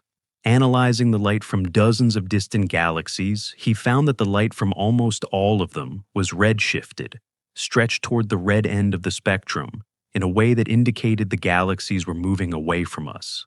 More than that, the further away a galaxy was, the faster it was receding. There was a precise linear relationship between distance and recession velocity. Every additional megaparsec of distance corresponded to an additional increment of recession speed. This relationship is now called Hubble's law. Though modern astronomers acknowledge that much of the foundational work was done by Georges Lemaitre, a Belgian Catholic priest and physicist, who derived the theoretical prediction of an expanding universe from Einstein's equations of general relativity 2 years before Hubble's observational confirmation, and who proposed in 1927 that if the universe was currently expanding, it must have been smaller in the past, and that tracing that expansion backward in time would lead to a moment of extreme density and temperature at the very beginning of everything. Lemaitre called it the hypothesis of the primeval atom. We now call it the Big Bang. But here is the piece of Hubble's discovery that I want to focus on because it is the one that answers the question we posed at the beginning of this part. Where is the center? When Hubble found that galaxies were receding from us in all directions, the immediate and natural interpretation was, we must be at the center. Everything is moving away from us. We must be the special point from which the expansion originates. But that interpretation is wrong, and understanding why it is wrong requires a shift in how we think about space itself. The universe is not expanding into anything. Space itself is expanding. The galaxies are not moving through space away from us. They are being carried apart by the expansion of the space between them. And in an expanding space, every point sees every other point moving away from it. There is no center, there is no edge. Every galaxy, every star, every planet, every observer, at every location in the universe would look out and see the same thing. Everything else receding in all directions, with velocity proportional to distance. The classic analogy is a balloon with dots drawn on its surface. As the balloon inflates, every dot moves away from every other dot. No dot is the center of the expansion. Every dot is equally a center and equally not a center. The expansion happens everywhere simultaneously in the surface of the balloon itself, not from any particular point on it. Our universe is like that balloon, but in 3 dimensions instead of 2. And without an outside, or at least without an outside, we can access or observe. There is no center of the universe. There never was. The question, where is the center, is cosmologically speaking, a category error like asking what is north of the North Pole. The geometry of the universe simply does not contain a center in the way our intuitions demand. This is the idea that I find takes the longest to truly settle into the mind. Not the size of the universe, though, that is staggering. Not the age of the universe, though, that is humbling. The centerlessness of it. The fact that there is no cosmic address that is more fundamental, more privileged, more central than any other. No place in the universe that the universe is in any meaningful sense about. For most of human history, we assumed we were at the center, not just physically but ontologically, that the universe was arranged around us for us, with us as its intended audience and primary subject. Every cosmology, every mythology, every theological framework that placed Earth at the center of the heavens was expressing this deeper intuition that we matter, that we are the point that the cosmos has us in mind. Science over 4 centuries of patient and courageous work has gently and thoroughly dismantled this assumption, not maliciously, not with any intent to diminish, simply by following the evidence wherever it led, even when it led somewhere uncomfortable. And where it led is here a universe with no center, no edge we can access, no preferred direction, no privileged location. A universe in which we occupy a position that is by every physical measure unremarkable, Average star, average galaxy, average supercluster, somewhere in the middle of the observable bubble, which is itself just a tiny window into something vastly larger. And yet, and this is the turn I want to make carefully because it matters, the absence of a physical center does not mean the absence of meaning. It means something different from that, something more interesting. Consider what the expanding universe actually implies, followed carefully to its logical conclusion. If the universe is expanding now, and has been expanding since the Big Bang, then at some point in the past, all the matter and energy and space that now constitutes the observable universe was compressed into an extraordinarily small, extraordinarily hot, extraordinarily dense state. The Big Bang was not an explosion in space. It was an expansion of space, the beginning of space and time themselves, as best as current physics can describe it. Everything that now exists, every galaxy, every star, every atom of every planet, every molecule of every ocean, every cell of every living thing was once compressed together in that initial state. We did not come from a center. We came from a moment, a single moment of beginning 13, 8 billion years ago, from which everything, including space itself, has been expanding and evolving and complexifying ever since. In that sense, every point in the universe is equally the descendant of that original moment. Every atom in your body carries the same origin story as every atom in the most distant galaxy in the Hubble Ultra Deep Field. You are not at the center of the universe, but neither is anyone else, and you are made of the same primordial stuff as everything that exists. That is not a small thing to be.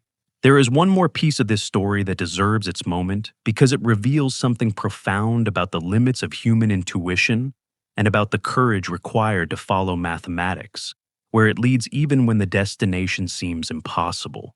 When Einstein published his general theory of relativity in 1915, he included a set of equations describing the geometry of space and time under the influence of gravity. When he solved his own equations for a model of the entire universe, he found something disturbing. The equations predicted that the universe should be either expanding or contracting. It could not be static. It could not be sitting still. The mathematics demanded change. This bothered Einstein deeply. The prevailing assumption at the time was that the universe was eternal and static, always had been, always would be unchanging at the largest scales.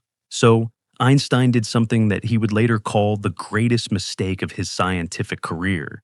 He added a term to his equations, an arbitrary constant he called the cosmological constant, specifically designed to counterbalance gravity and produce a static universe.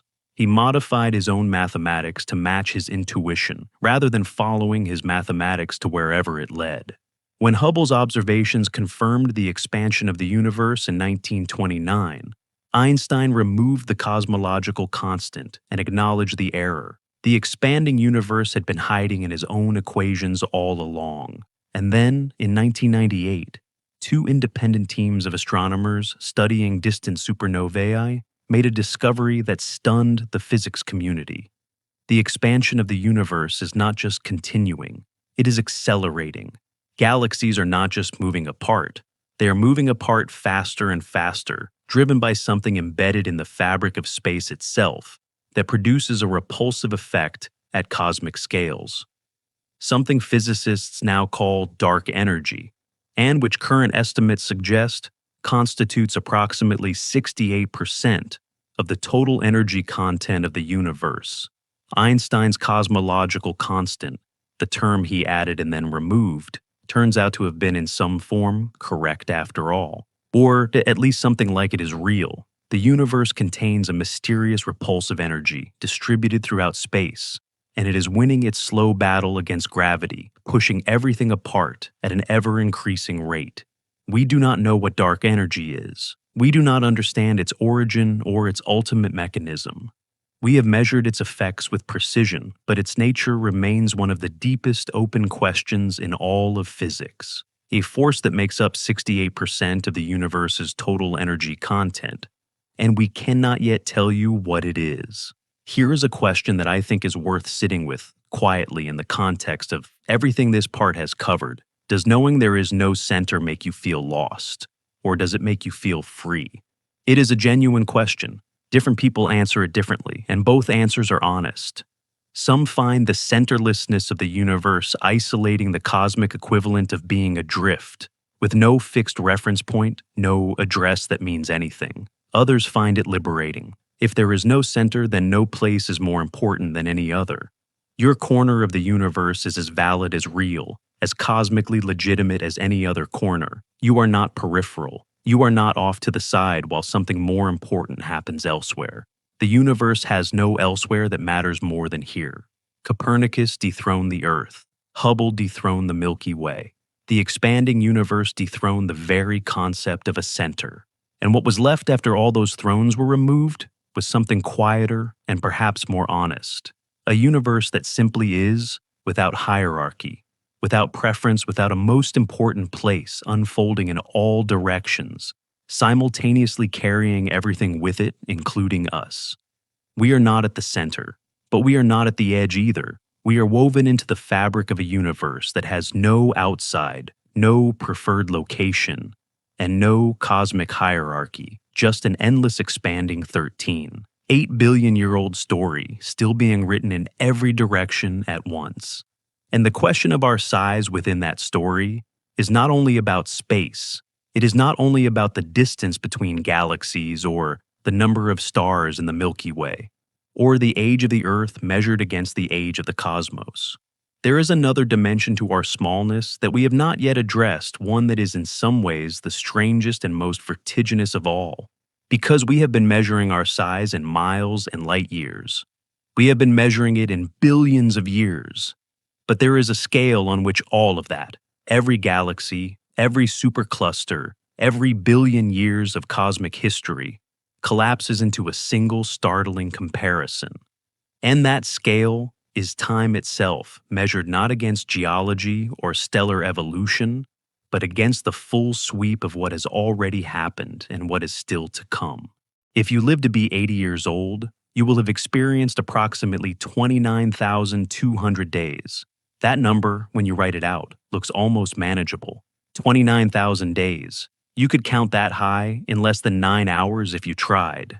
And yet those 29,200 days contain everything every morning, every conversation, every meal, every quiet moment, like this one, every version of yourself, from infant to elder. Your entire existence compressed into a number small enough to fit on a single line. Now consider this. The universe has been running for approximately 13.8 billion years. That is not 29,200 days. That is just over 5 trillion days. 5,000 billion days. If your entire lifetime, all 29,200 days of it, were a single sentence in a book, the full history of the universe would be a library containing 172 million books, each one the same length as yours. And here is the part that tends to stop people completely still. We are not near the end of that library. We are near the very beginning. We have spent this journey measuring our size in space in light years and astronomical units in the distances between stars and the diameters of galaxies and the span of superclusters. But space is only one axis of our smallness. Time is the other. And in some ways, time is the more intimate of the two. Because while the emptiness between galaxies is abstract and remote, time is something we live inside of every moment without being able to step outside it and look. Carl Sagan understood this. In his original Cosmos series, broadcast in 1980, he introduced what he called the cosmic calendar, a device for translating the 13.8 billion years of cosmic history into the familiar framework of a single calendar year, with the Big Bang occurring at midnight on January 1st, and the present moment falling at the final second of December 31st. We encountered this concept briefly earlier in our journey in the context of Earth's age relative to human history. But now I want to go deeper into it because the full cosmic calendar reveals something about time that the partial version only hints at. On the cosmic calendar, each month represents just over 1 billion years. Each day represents approximately 37.8 million years. Each hour represents about 1.57 million years. Each minute represents roughly 26,000 years. Each second represents approximately 438 years. January 1st, the Big Bang. The universe begins unimaginably hot, unimaginably dense, expanding from a state that our current physics cannot fully describe. Within the first 3 minutes of January 1st, the lightest elements, hydrogen, helium, and trace amounts of lithium form from the cooling quark-gluon plasma. The universe is filled with a hot, opaque fog of matter and radiation. By January 22nd, the universe has cooled enough for electrons to combine with atomic nuclei, producing the first neutral atoms. Space becomes transparent for the first time. The ancient light released at that moment, the cosmic microwave background radiation, is still traveling through the universe today, detectable by radio telescopes as a faint uniform glow coming from every direction in the sky. It is the oldest light in the universe, an echo of the moment the cosmos first became clear. The first stars ignite in late January and early February.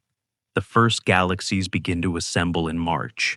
Our own Milky Way takes shape around May 16th on the cosmic calendar, and it is not until September 2nd, 8 months into the year, more than 2/3 of the way through cosmic history, that a small rocky planet forms around a new star in a suburban spiral arm. That planet is Earth. And even from September 2nd to December 31st, 4 full months of the cosmic calendar, representing more than 4 billion years, almost all of that time passes in what we would recognize as silence. Single-celled life appears around September 21st, but complex multicellular life animals, with bodies with eyes with nervous systems, does not appear until around December 17th. Vertebrates reach land on December 22nd. The dinosaurs appear on December 25th, Christmas Day, and are gone by December 30th. Mammals begin to diversify in the final day of the year.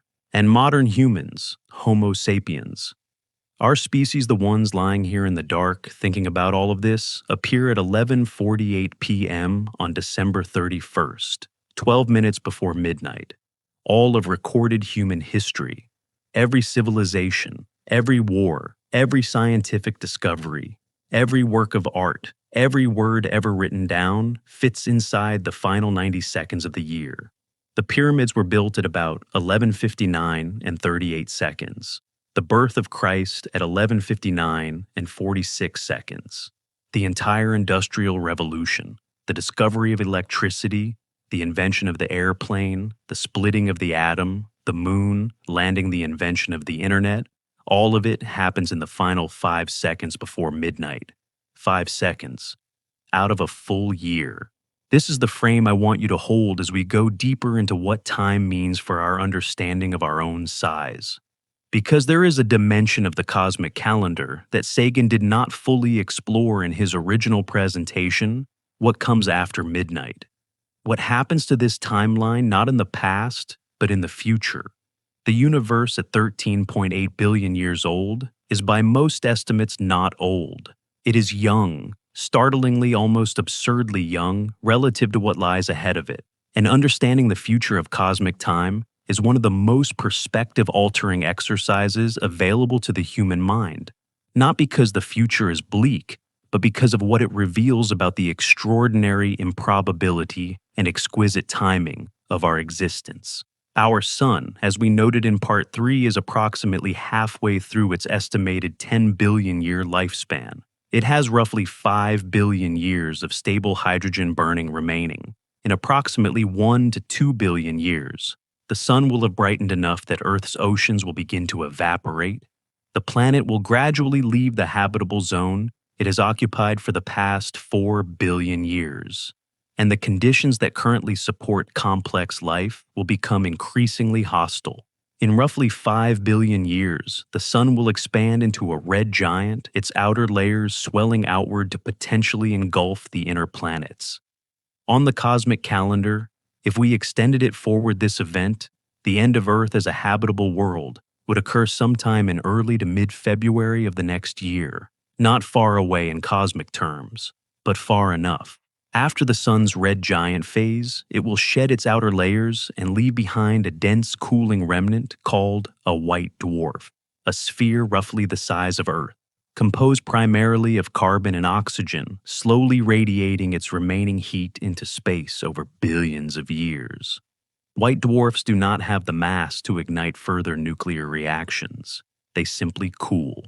Over trillions of years, on timescales far beyond the current age of the universe, they will eventually fade to black, becoming what theorists call black dwarfs, cold, dark, inert, stellar remnants, drifting silently through a universe grown vast and sparse. No black dwarf is thought to exist yet in the universe. The universe is not old enough.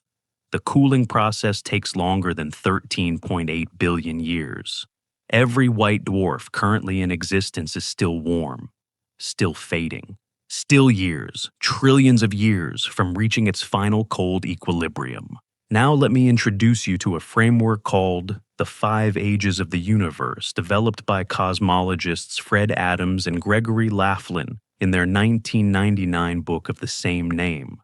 It remains one of the most remarkable attempts to map the full temporal scope of cosmic history, past, present, and future, on a single coherent timeline. Adams and Laughlin use a logarithmic scale counting not in years, but in powers of 10. They call their unit the cosmological decade. Right now, we are at cosmological decade 10, meaning the universe is approximately 10 to the power of 10 years old, about 10 billion years. Each cosmological decade represents an order of magnitude increase in age.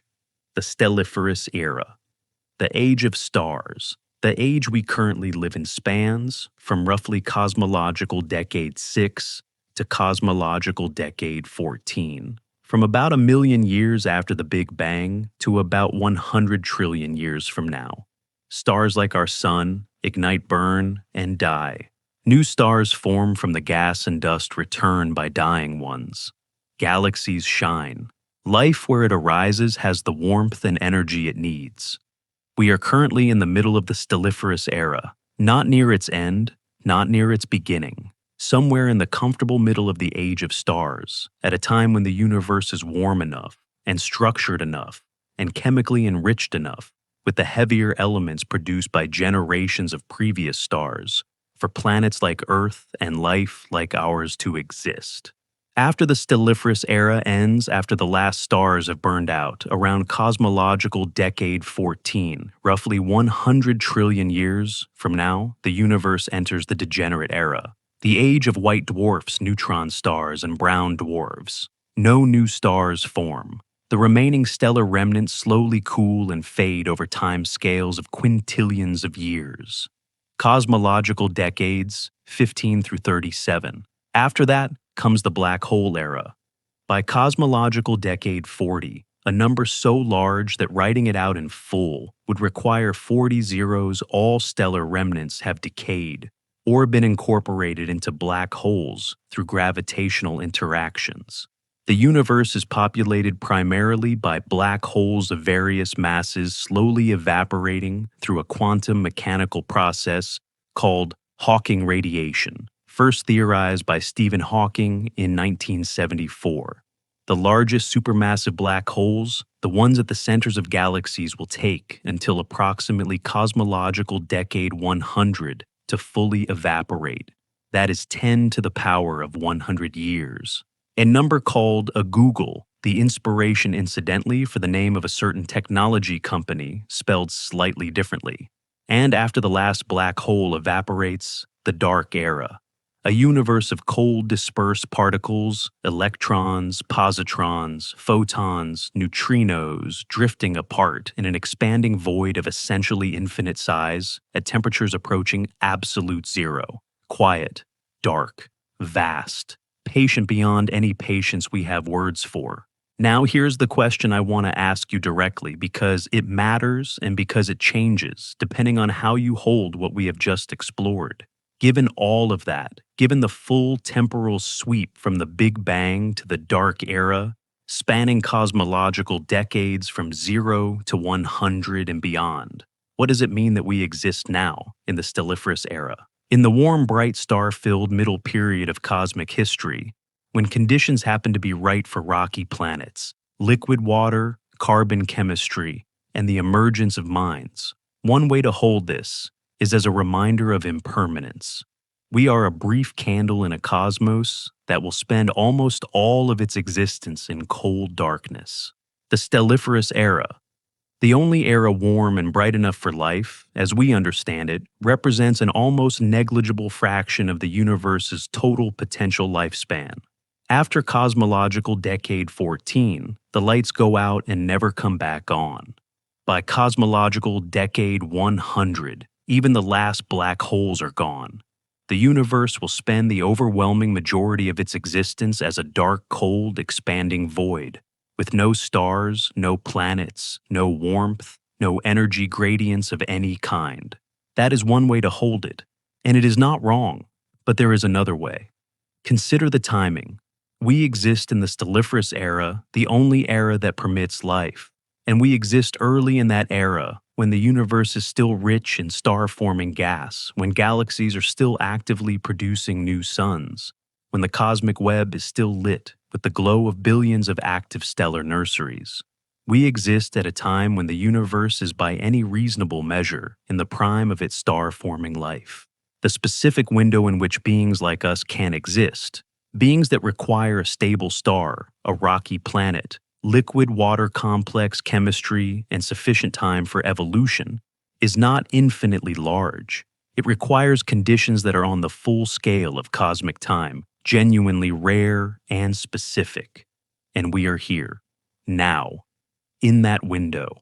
Research in astrobiology suggests that the most favorable period for the emergence of intelligent life in the universe may actually be billions of years in the future, when smaller, longer-lived stars, called red dwarfs, which burn slowly and stably for trillions of years, have had time to warm their orbiting planets and allow biology to develop over incomparably longer timescales. If that is true, then we are not only early in the stelliferous era, we are early in the era of intelligence itself, among the first minds to form in a universe that may eventually be home to many more. That is a different kind of smallness, not the smallness of insignificance, the smallness of being first. There is a physicist named Brian Greene who has written and spoken eloquently about what he calls the frozen accident of our existence. The idea that we find ourselves at this particular moment in cosmic history, not because this moment is special in any absolute sense, but because this is one of the very few moments in which something like us is possible. The vast majority of cosmic time, the degenerate era, the black hole era, the dark era, contains no possibility of our kind of existence. We are concentrated almost inevitably in the narrow window where the universe is alive with stars. But here is what I find quietly beautiful about this. The light from those stars, the warmth from our sun, the photons that have traveled 93 million miles to fall on your closed eyelids is not permanent. Stars are not eternal. They burn and they fade, and eventually on a long enough timeline, the last one dims and goes dark. But right now in this cosmological decade, in this stelliferous era, in this particular fraction of cosmic time, the stars are burning. They are burning in the hundreds of billions across 2 trillion galaxies, across a universe 93 billion light years in diameter. And in the warmth of one of them, on a small rocky world, in a brief and improbable window of cosmic time, something sits quietly in the dark and thinks about all of it. That something is you. And the time you are doing your thinking in is not just any time. It is perhaps the best time, the warmest, brightest, most star-rich moment this universe will ever experience already more than halfway through its stellar prime, the candle still burning, the web still glowing, the library still open. The light you are resting in tonight has always been temporary, but it is here, and so are you. And with that understanding of time held gently in mind, the understanding that we are brief and early and awake in the brightest chapter, this universe will ever know, we are finally ready for the deepest question of all. The one that all of this has been quietly building toward. The one that asks not how small we are, but what our smallness actually means. What it says about consciousness, about rarity, about the strange and tender fact that the universe in at least one small corner has learned to see itself. Somewhere in the Milky Way, perhaps, on a planet orbiting one of the 100 billion stars we have never seen up close, perhaps in a solar system formed from the same stellar nursery as ours, there may be something that looks up at its sky and wonders. Or there may not be. And that uncertainty, that profound, unresolved, scientifically legitimate uncertainty, is one of the most important things we currently know. Because the answer to that question changes everything about what our smallness means. If we are alone, then consciousness, the awareness of existence, the capacity to look up and ask, is the rarest thing in the universe. Rarer than any element, rarer than any stellar configuration, rarer than the precise chain of geological and biological accidents that produce this planet and this species. And our smallness in space and time would coexist with a kind of uniqueness so extreme it approaches the sacred. If we are not alone, the universe is full of minds, and our particular mind is one voice in a choir we have never heard, still small, but part of something vast and living in a way that changes the texture of our smallness entirely. We do not know which it is. And sitting with that not knowing, without flinching, without rushing to a comfortable answer, that is where this part of our journey begins. The question of whether we are alone in the universe has a name in formal scientific discourse. It is called the Fermi paradox, and it was articulated, at least in its most memorable form, during a casual lunchtime conversation at Los Alamos National Laboratory in the summer of 1950. The physicist Enrico Fermi, one of the architects of the nuclear age, was walking to lunch with colleagues when the conversation turned to a recent wave of UFO reports in the news. Fermi listened, considered the scale of the galaxy, thought about the age of the universe and the number of stars and the time available for intelligence to evolve and spread, and then asked, apparently with the quiet directness that characterized his thinking, "Where is everybody?" That question, deceptively simple, genuinely unanswered, has occupied astronomers, physicists, philosophers, and astrobiologists ever since. The logic behind it is straightforward and worth spelling out carefully. The Milky Way is approximately 13.6 billion years old. The galaxy contains somewhere between 100 and 400 billion stars. A significant fraction of those stars are older than our sun, some by billions of years. Many of them current exoplanet research suggests host rocky planets in habitable zones. If even a small fraction of habitable planets develop life, and if even a small fraction of that life eventually evolves intelligence, and if even a fraction of that intelligence develops the capacity and motivation to spread through the galaxy, then civilizations older than ours by millions or billions of years should have had ample time to colonize the entire Milky Way, even traveling at speeds far below the speed of light. The galaxy is old enough, and travel time, while enormous by human standards, is trivial by evolutionary ones. And yet, we detect nothing. We see no megastructures, no unmistakable signals, no evidence of large-scale engineering at stellar or galactic scales. The sky examined with every instrument we have built is silent, not suspicious-looking, not ambiguous, silent. Fermi's question stands unanswered over 70 years later. Before we explore what the Fermi paradox tells us about our own significance, let me tell you about the most serious scientific attempt ever made to detect extraterrestrial intelligence and what its silence has and has not proven. The search for extraterrestrial intelligence SETI formally began as an organized scientific program in 1960 when astronomer Frank Drake pointed a radio telescope at two nearby sun-like stars, Tau Ceti and Epsilon Eridani, and listened for artificial radio signals. He heard nothing definitive, but the effort was launched and it has continued in various forms, and with increasingly sophisticated instruments for over 6 decades since. In 1977, a volunteer astronomer named Jerry Eman, working with data from the Big Ear Radio Telescope at Ohio State University, noticed something extraordinary in a printout of radio telescope data, a strong narrowband radio signal lasting 72 seconds, originating from the direction of the constellation Sagittarius, a signal so anomalous, so unlike natural radio sources, that Eman circled it on the printout and wrote a single word in the margin. Wow. The wow signal remains as of today unexplained.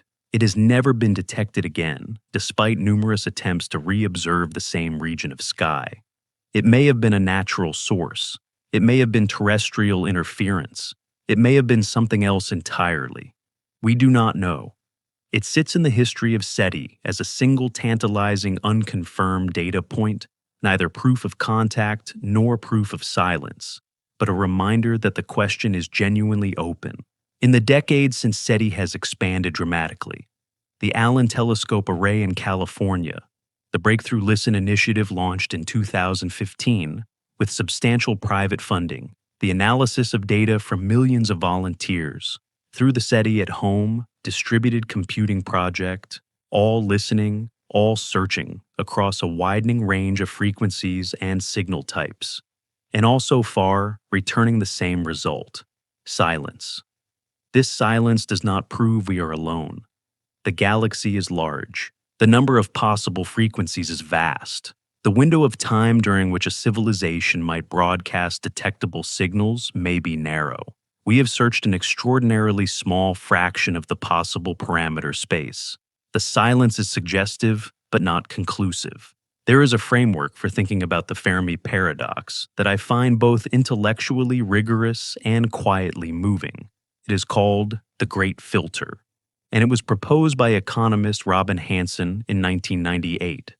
The Great Filter is in essence a hypothetical explanation for the Fermi silence somewhere along the path from simple chemistry to spacefaring civilization. There exists one or more steps that are extraordinarily difficult to cross, a filter, a barrier so improbable that almost no lineage of matter, however long it has, makes it all the way through.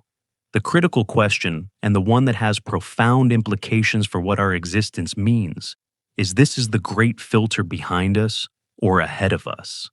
If the filter is behind us, if the improbable step was something in our past already cleared, then we are the lucky ones. We made it through. The emergence of life from chemistry, or the development of the eukaryotic cell, or the evolution of complex multicellular organisms, or the development of large brains, one of these, or some combination of them, may be the extraordinarily rare event that most lineages never achieve.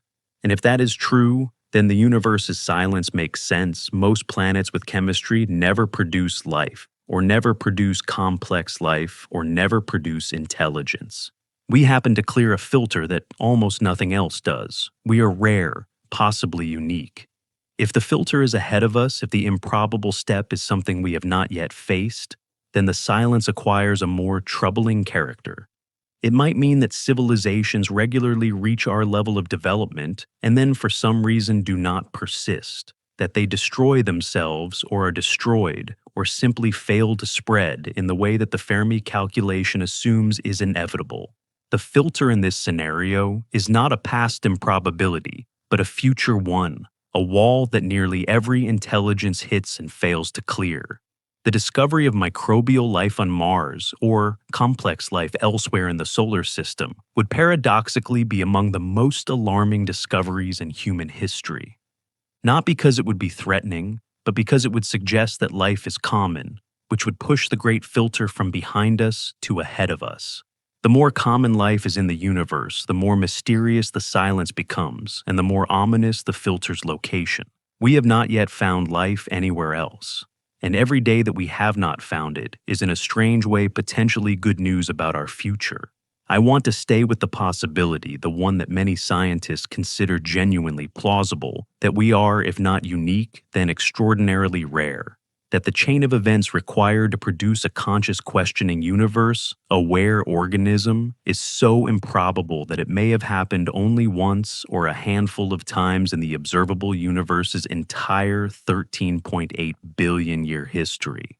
If that is true, then our smallness in space and time coexists with something that has no good word in English, but that I can try to describe.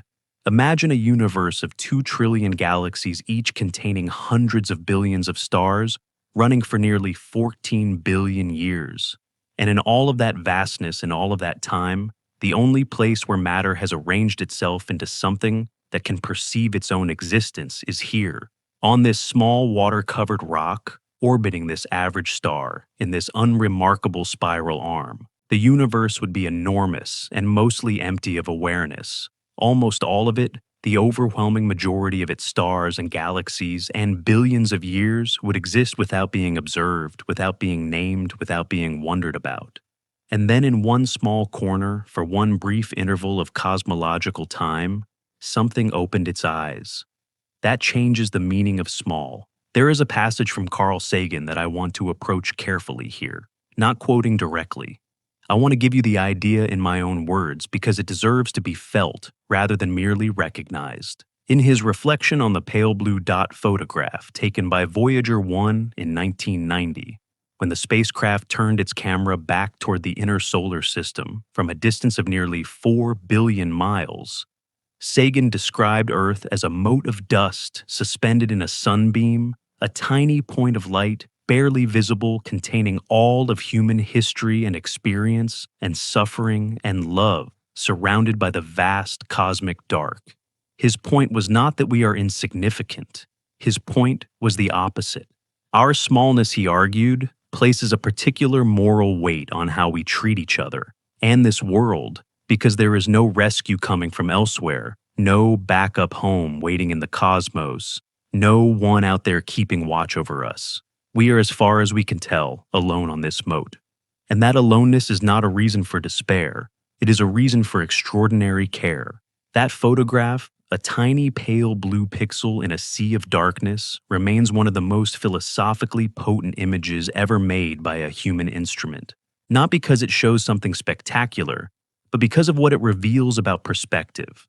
From 4 billion miles away, everything that has ever mattered to a human being, every love, every war, every prayer, every discovery, every moment of kindness or cruelty is contained in a point of light too small to resolve into any shape at all.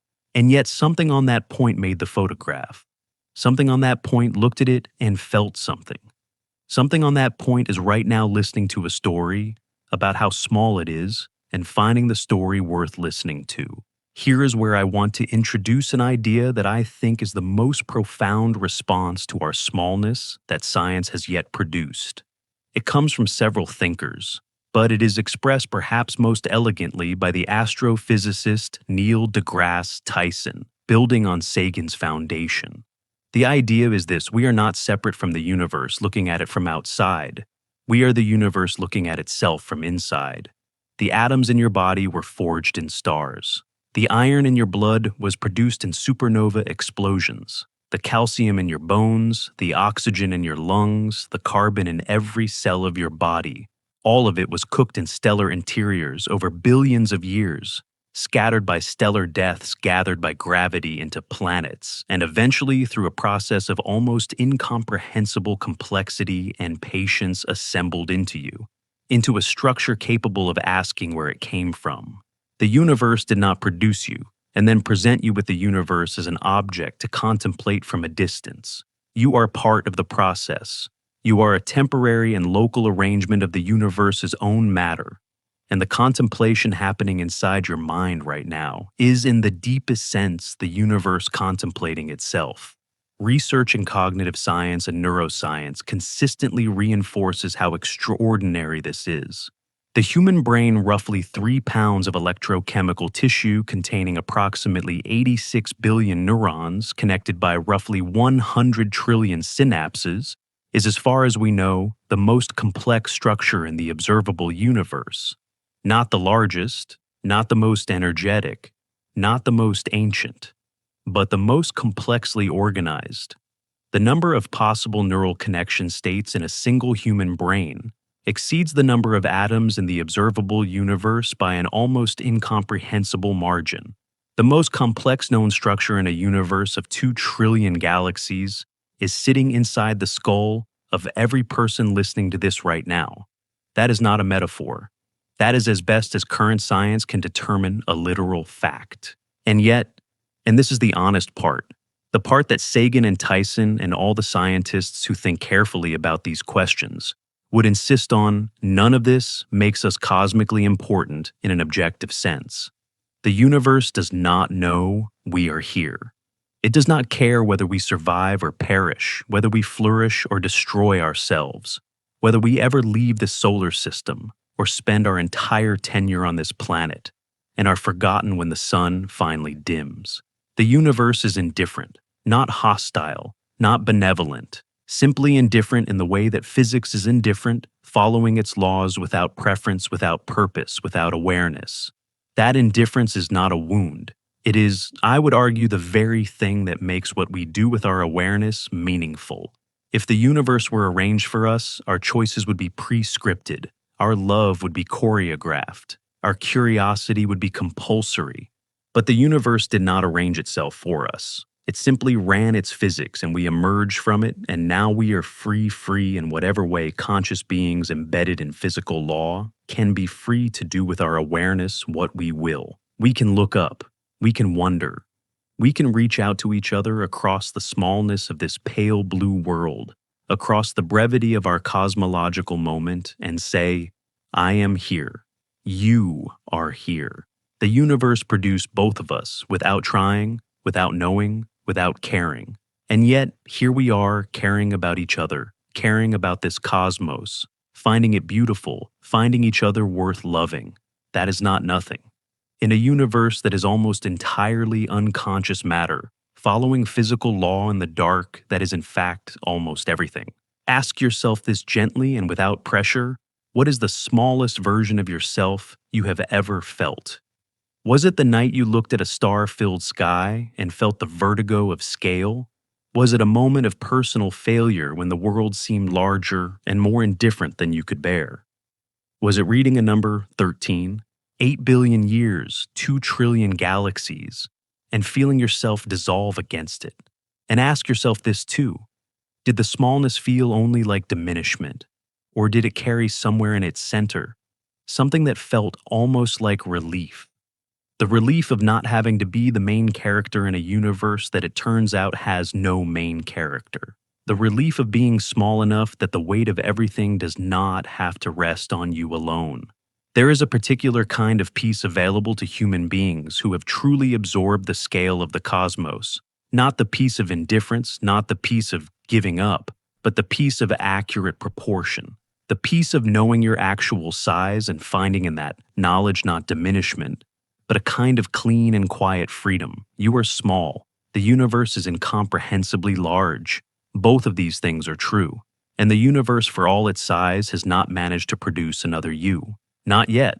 Not that we know of.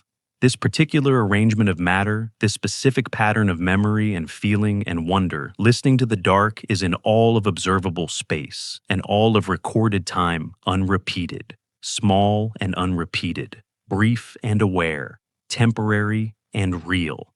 That is what we are. And the final question of our journey tonight, the one we have been quietly approaching since the very beginning, is not how small we are. We know how small we are. The question is, given all of this, given the full weight of cosmic scale and deep time, and the silence of the galaxy and the indifference of physical law, what does it mean that we are here at all aware and wondering on this ancient and improbable world? That question has no single answer. It has never had one. But the asking of it, the quiet, persistent, deeply human act of sitting in the dark and asking, may itself be the most remarkable thing the universe has yet produced. And there is one more thing left to say. One final gentle landing after this long journey through space and time and scale and silence. A place where all of this, the atoms and the galaxies, the supernovae and the cosmic calendar, the Fermi, Silence and the pale blue dot comes home, comes back to this room, this moment, this breath. That is where we are going next. We have traveled a long way tonight. From the ground beneath your feet, ancient moving 4.5 billion years of layered memory pressed into stone and soil, all the way to the edge of the observable universe, where the light of the farthest galaxies has been traveling toward us since the cosmos was less than 1 billion years old. We have stood in the stelliferous era and felt how brief and how bright it is. We have sat with the Fermi silence and let it be what it is, not an answer but a question, held open with honesty and care. We have looked at the pale blue dot and felt perhaps the particular mix of vertigo and tenderness that comes from seeing your entire world reduced to a pixel in the dark. And now we come home. Not to a conclusion, because the universe does not conclude and neither does wonder, but to a landing. A place to rest after a long journey, the way you rest after a walk that took you further than you planned, through terrain more beautiful and more strange than you expected, and you arrive back at the door of something familiar and find to your surprise that it looks different now, larger somehow, more quietly extraordinary than it did when you left. I want to tell you about a photograph, not the Hubble Deep Field which we visited in Part 5, not the pale blue dot which we touched on in Part 8. A different photograph, one that is in some ways the most personal image ever taken of our planet, and one that carries within it the exact emotional truth I want to leave you with tonight. On December 24th, 1968, astronaut William Anders was orbiting the moon aboard Apollo 8, the first crewed spacecraft to leave Earth's orbit and travel to another world.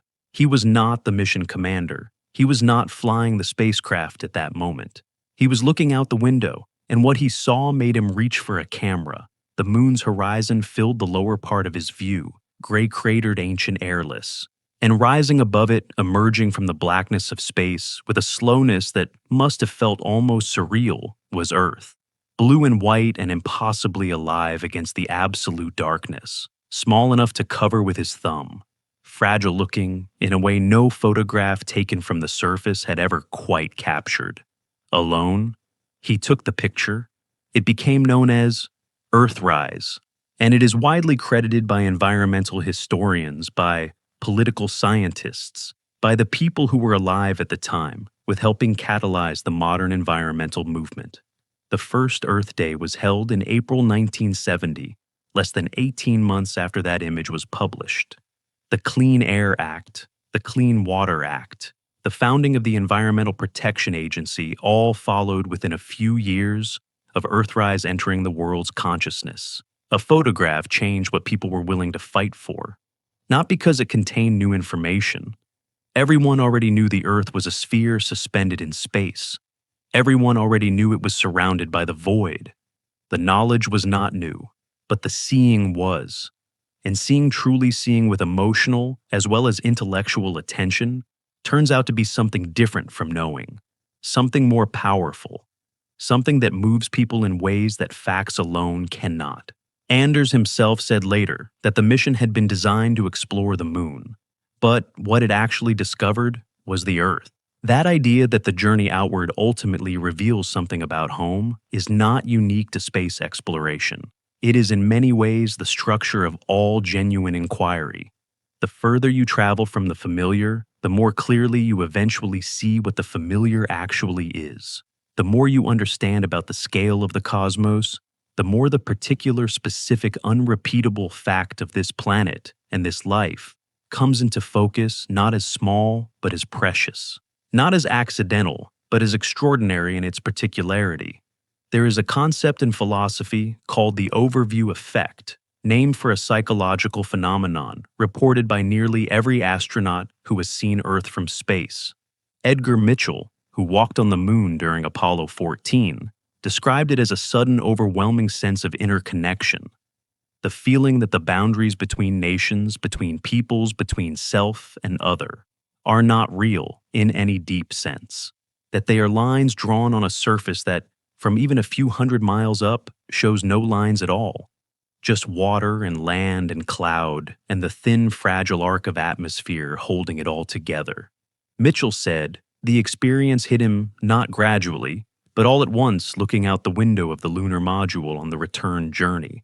He later described it as an instant of knowing, not believing, not theorizing, but knowing that the universe was in some sense conscious and alive, that matter and energy and mind were all part of the same continuously unfolding process, and that the sensation of separateness, the sensation of being a self enclosed in a body divided from everything else, was in some fundamental way an illusion. He was a naval officer and an aeronautical engineer. He was not given to mysticism. He was by training and temperament a man of precision and procedure. And this is what looking at Earth from the moon did to him. Research on the overview effect, conducted in recent years by psychologists studying astronaut testimonies, suggests that the experience is remarkably consistent across cultural backgrounds, nationalities, and prior belief systems. The specific content of what people take from it varies, but the core experience, the sudden visceral sense of the Earth's smallness, fragility, and preciousness, combined with a feeling of expanded connection and reduced self-focus, appears to be a reliable consequence of actually seeing our planet as a whole, floating alone in the dark. You do not need to go to space to feel it. What you need is genuine attention, the willingness to actually look with patience and openness at what the evidence tells us is true about where we are and what we are. That is what tonight has been. A journey towards seeing. Let me give you one more number, the last number of our journey, and perhaps the most intimate. Scientists estimate that the human body is composed of approximately 37 trillion cells. Inside each of those cells, on average, there are roughly 100 trillion atoms. That means your body contains somewhere in the vicinity of 3.7 times 10 to the power of 27 atoms, a number so large it makes the count of stars in the observable universe feel almost manageable by comparison. Each of those atoms is, as we noted at the very beginning of our journey, ancient. Not merely old in the way that a mountain is old or a fossil is old. Genuinely cosmically ancient. The hydrogen atoms in your body, in the water that makes up roughly 60% of your mass, are nearly as old as the universe itself. They were formed in the first 3 minutes after the Big Bang, when the cosmos was hot enough and dense enough for protons and neutrons to fuse into the simplest atomic nuclei. Those same protons are in you now. They have been part of stars of nebulae, of oceans of other living things of rock and ice and interstellar gas, and now for this brief and unrepeatable interval, they are part of you. You are not merely made of star stuff in the poetic sense that phrase is sometimes used. You are in a very precise and scientific sense a temporary and local concentration of matter that is approximately 13, 8 billion years old, assembled by gravity and chemistry and biology into a form capable of asking how old it is. The question and the questioner share the same origin. The wonder and the thing being wondered at are made of the same ancient, recycled, endlessly patient matter. That is not a small thing to be. That is, in fact, one of the strangest and most beautiful things we know of anywhere in the cosmos. Here is a question I want to leave gently with you. Not as a puzzle to solve, but as something to carry. What does it change for you, knowing what you now know? Not what should it change, not what would the correct philosophical response be, but what does it actually change right now, in the quiet of this moment, for you? Because I think that is the real question that all of this has been orbiting. Not how large is the universe, but what does its size mean for how we live inside the small portion of it we are given? Whether knowing that the universe contains 2 trillion galaxies makes you feel lonelier or less alone. Whether knowing that all of recorded history fits in 90 seconds of the cosmic calendar makes the things you carry feel lighter or more precious. Whether knowing that your atoms are 13, 8 billion years old makes this particular arrangement of them, this specific conscious wondering configuration, that is, you feel more temporary or more miraculous. There are no wrong answers. The cosmos does not grade us on our emotional responses to its scale, but the asking matters. The willingness to sit with the scale and feel it rather than file it away and move on is what separates knowledge from wisdom. And wisdom, it seems to me, is what these quiet hours are for. I want to tell you briefly about a man who spent the last years of his life trying to give exactly this kind of wisdom to as many people as possible. Carl Sagan died in December 1996 at the age of 62 from pneumonia related to the bone marrow disease myelodysplasia. He had been ill for nearly 2 years, and during those final years, knowing he was dying, knowing the time was limited, he continued to write to speak, to make the case for science and wonder, and the particular kind of humility that comes from genuinely understanding our place in the cosmos. In one of his last interviews, he was asked whether his knowledge of astronomy, his lifelong immersion in the scale and indifference of the universe made it harder to face death. And his answer was, in essence, the opposite of what the interviewer seemed to expect. He said that knowing the universe was vast and ancient and indifferent did not frighten him. It comforted him. Not because it made his death seem insignificant, he did not think it did, but because it placed his life in a frame large enough that the fear shrank to a manageable size. He had seen through the data and the mathematics and the images returned by spacecraft what the universe actually was. And it was extraordinary. It was, he said, far more extraordinary than anything any of our mythologies had imagined. And knowing that carrying that knowledge, sharing it, adding to it in whatever small way one life can felt to him like enough. He was right, I think. Not because the science proves he was right. The science does not prove anything about meaning, but because the posture he describes, the posture of genuine attention to what is actually true about the cosmos, held with wonder rather than terror, is empirically the posture that seems to produce the most durable form of equanimity in the face of our smallness. The universe is 13.8 billion years old. It contains 2 trillion galaxies. It has no center, no edge we can access, no preferred location, no main character. It will last in various forms for durations so vast they dissolve all human timescales into nothing. It produced us without trying, without knowing, without caring. It will continue without us, without noticing. And we, for our brief and blazing moment in the stelliferous era, we tried to understand it. We pointed our instruments at the dark and listened. We sent a small spacecraft called Voyager outward for 47 years, and then turned its camera around and took a picture of our own pale blue home. We named our supercluster Laniakea Immeasurable Heaven. We stood on the surface of the moon and looked back at Earth and felt something that changed us. We tried to understand it, and in trying, in the long, patient, courageous human project of trying to understand what we are and where we are and how vast the place is that contains us, we did something the universe had apparently not managed to do anywhere else in 13.8 billion years of existence.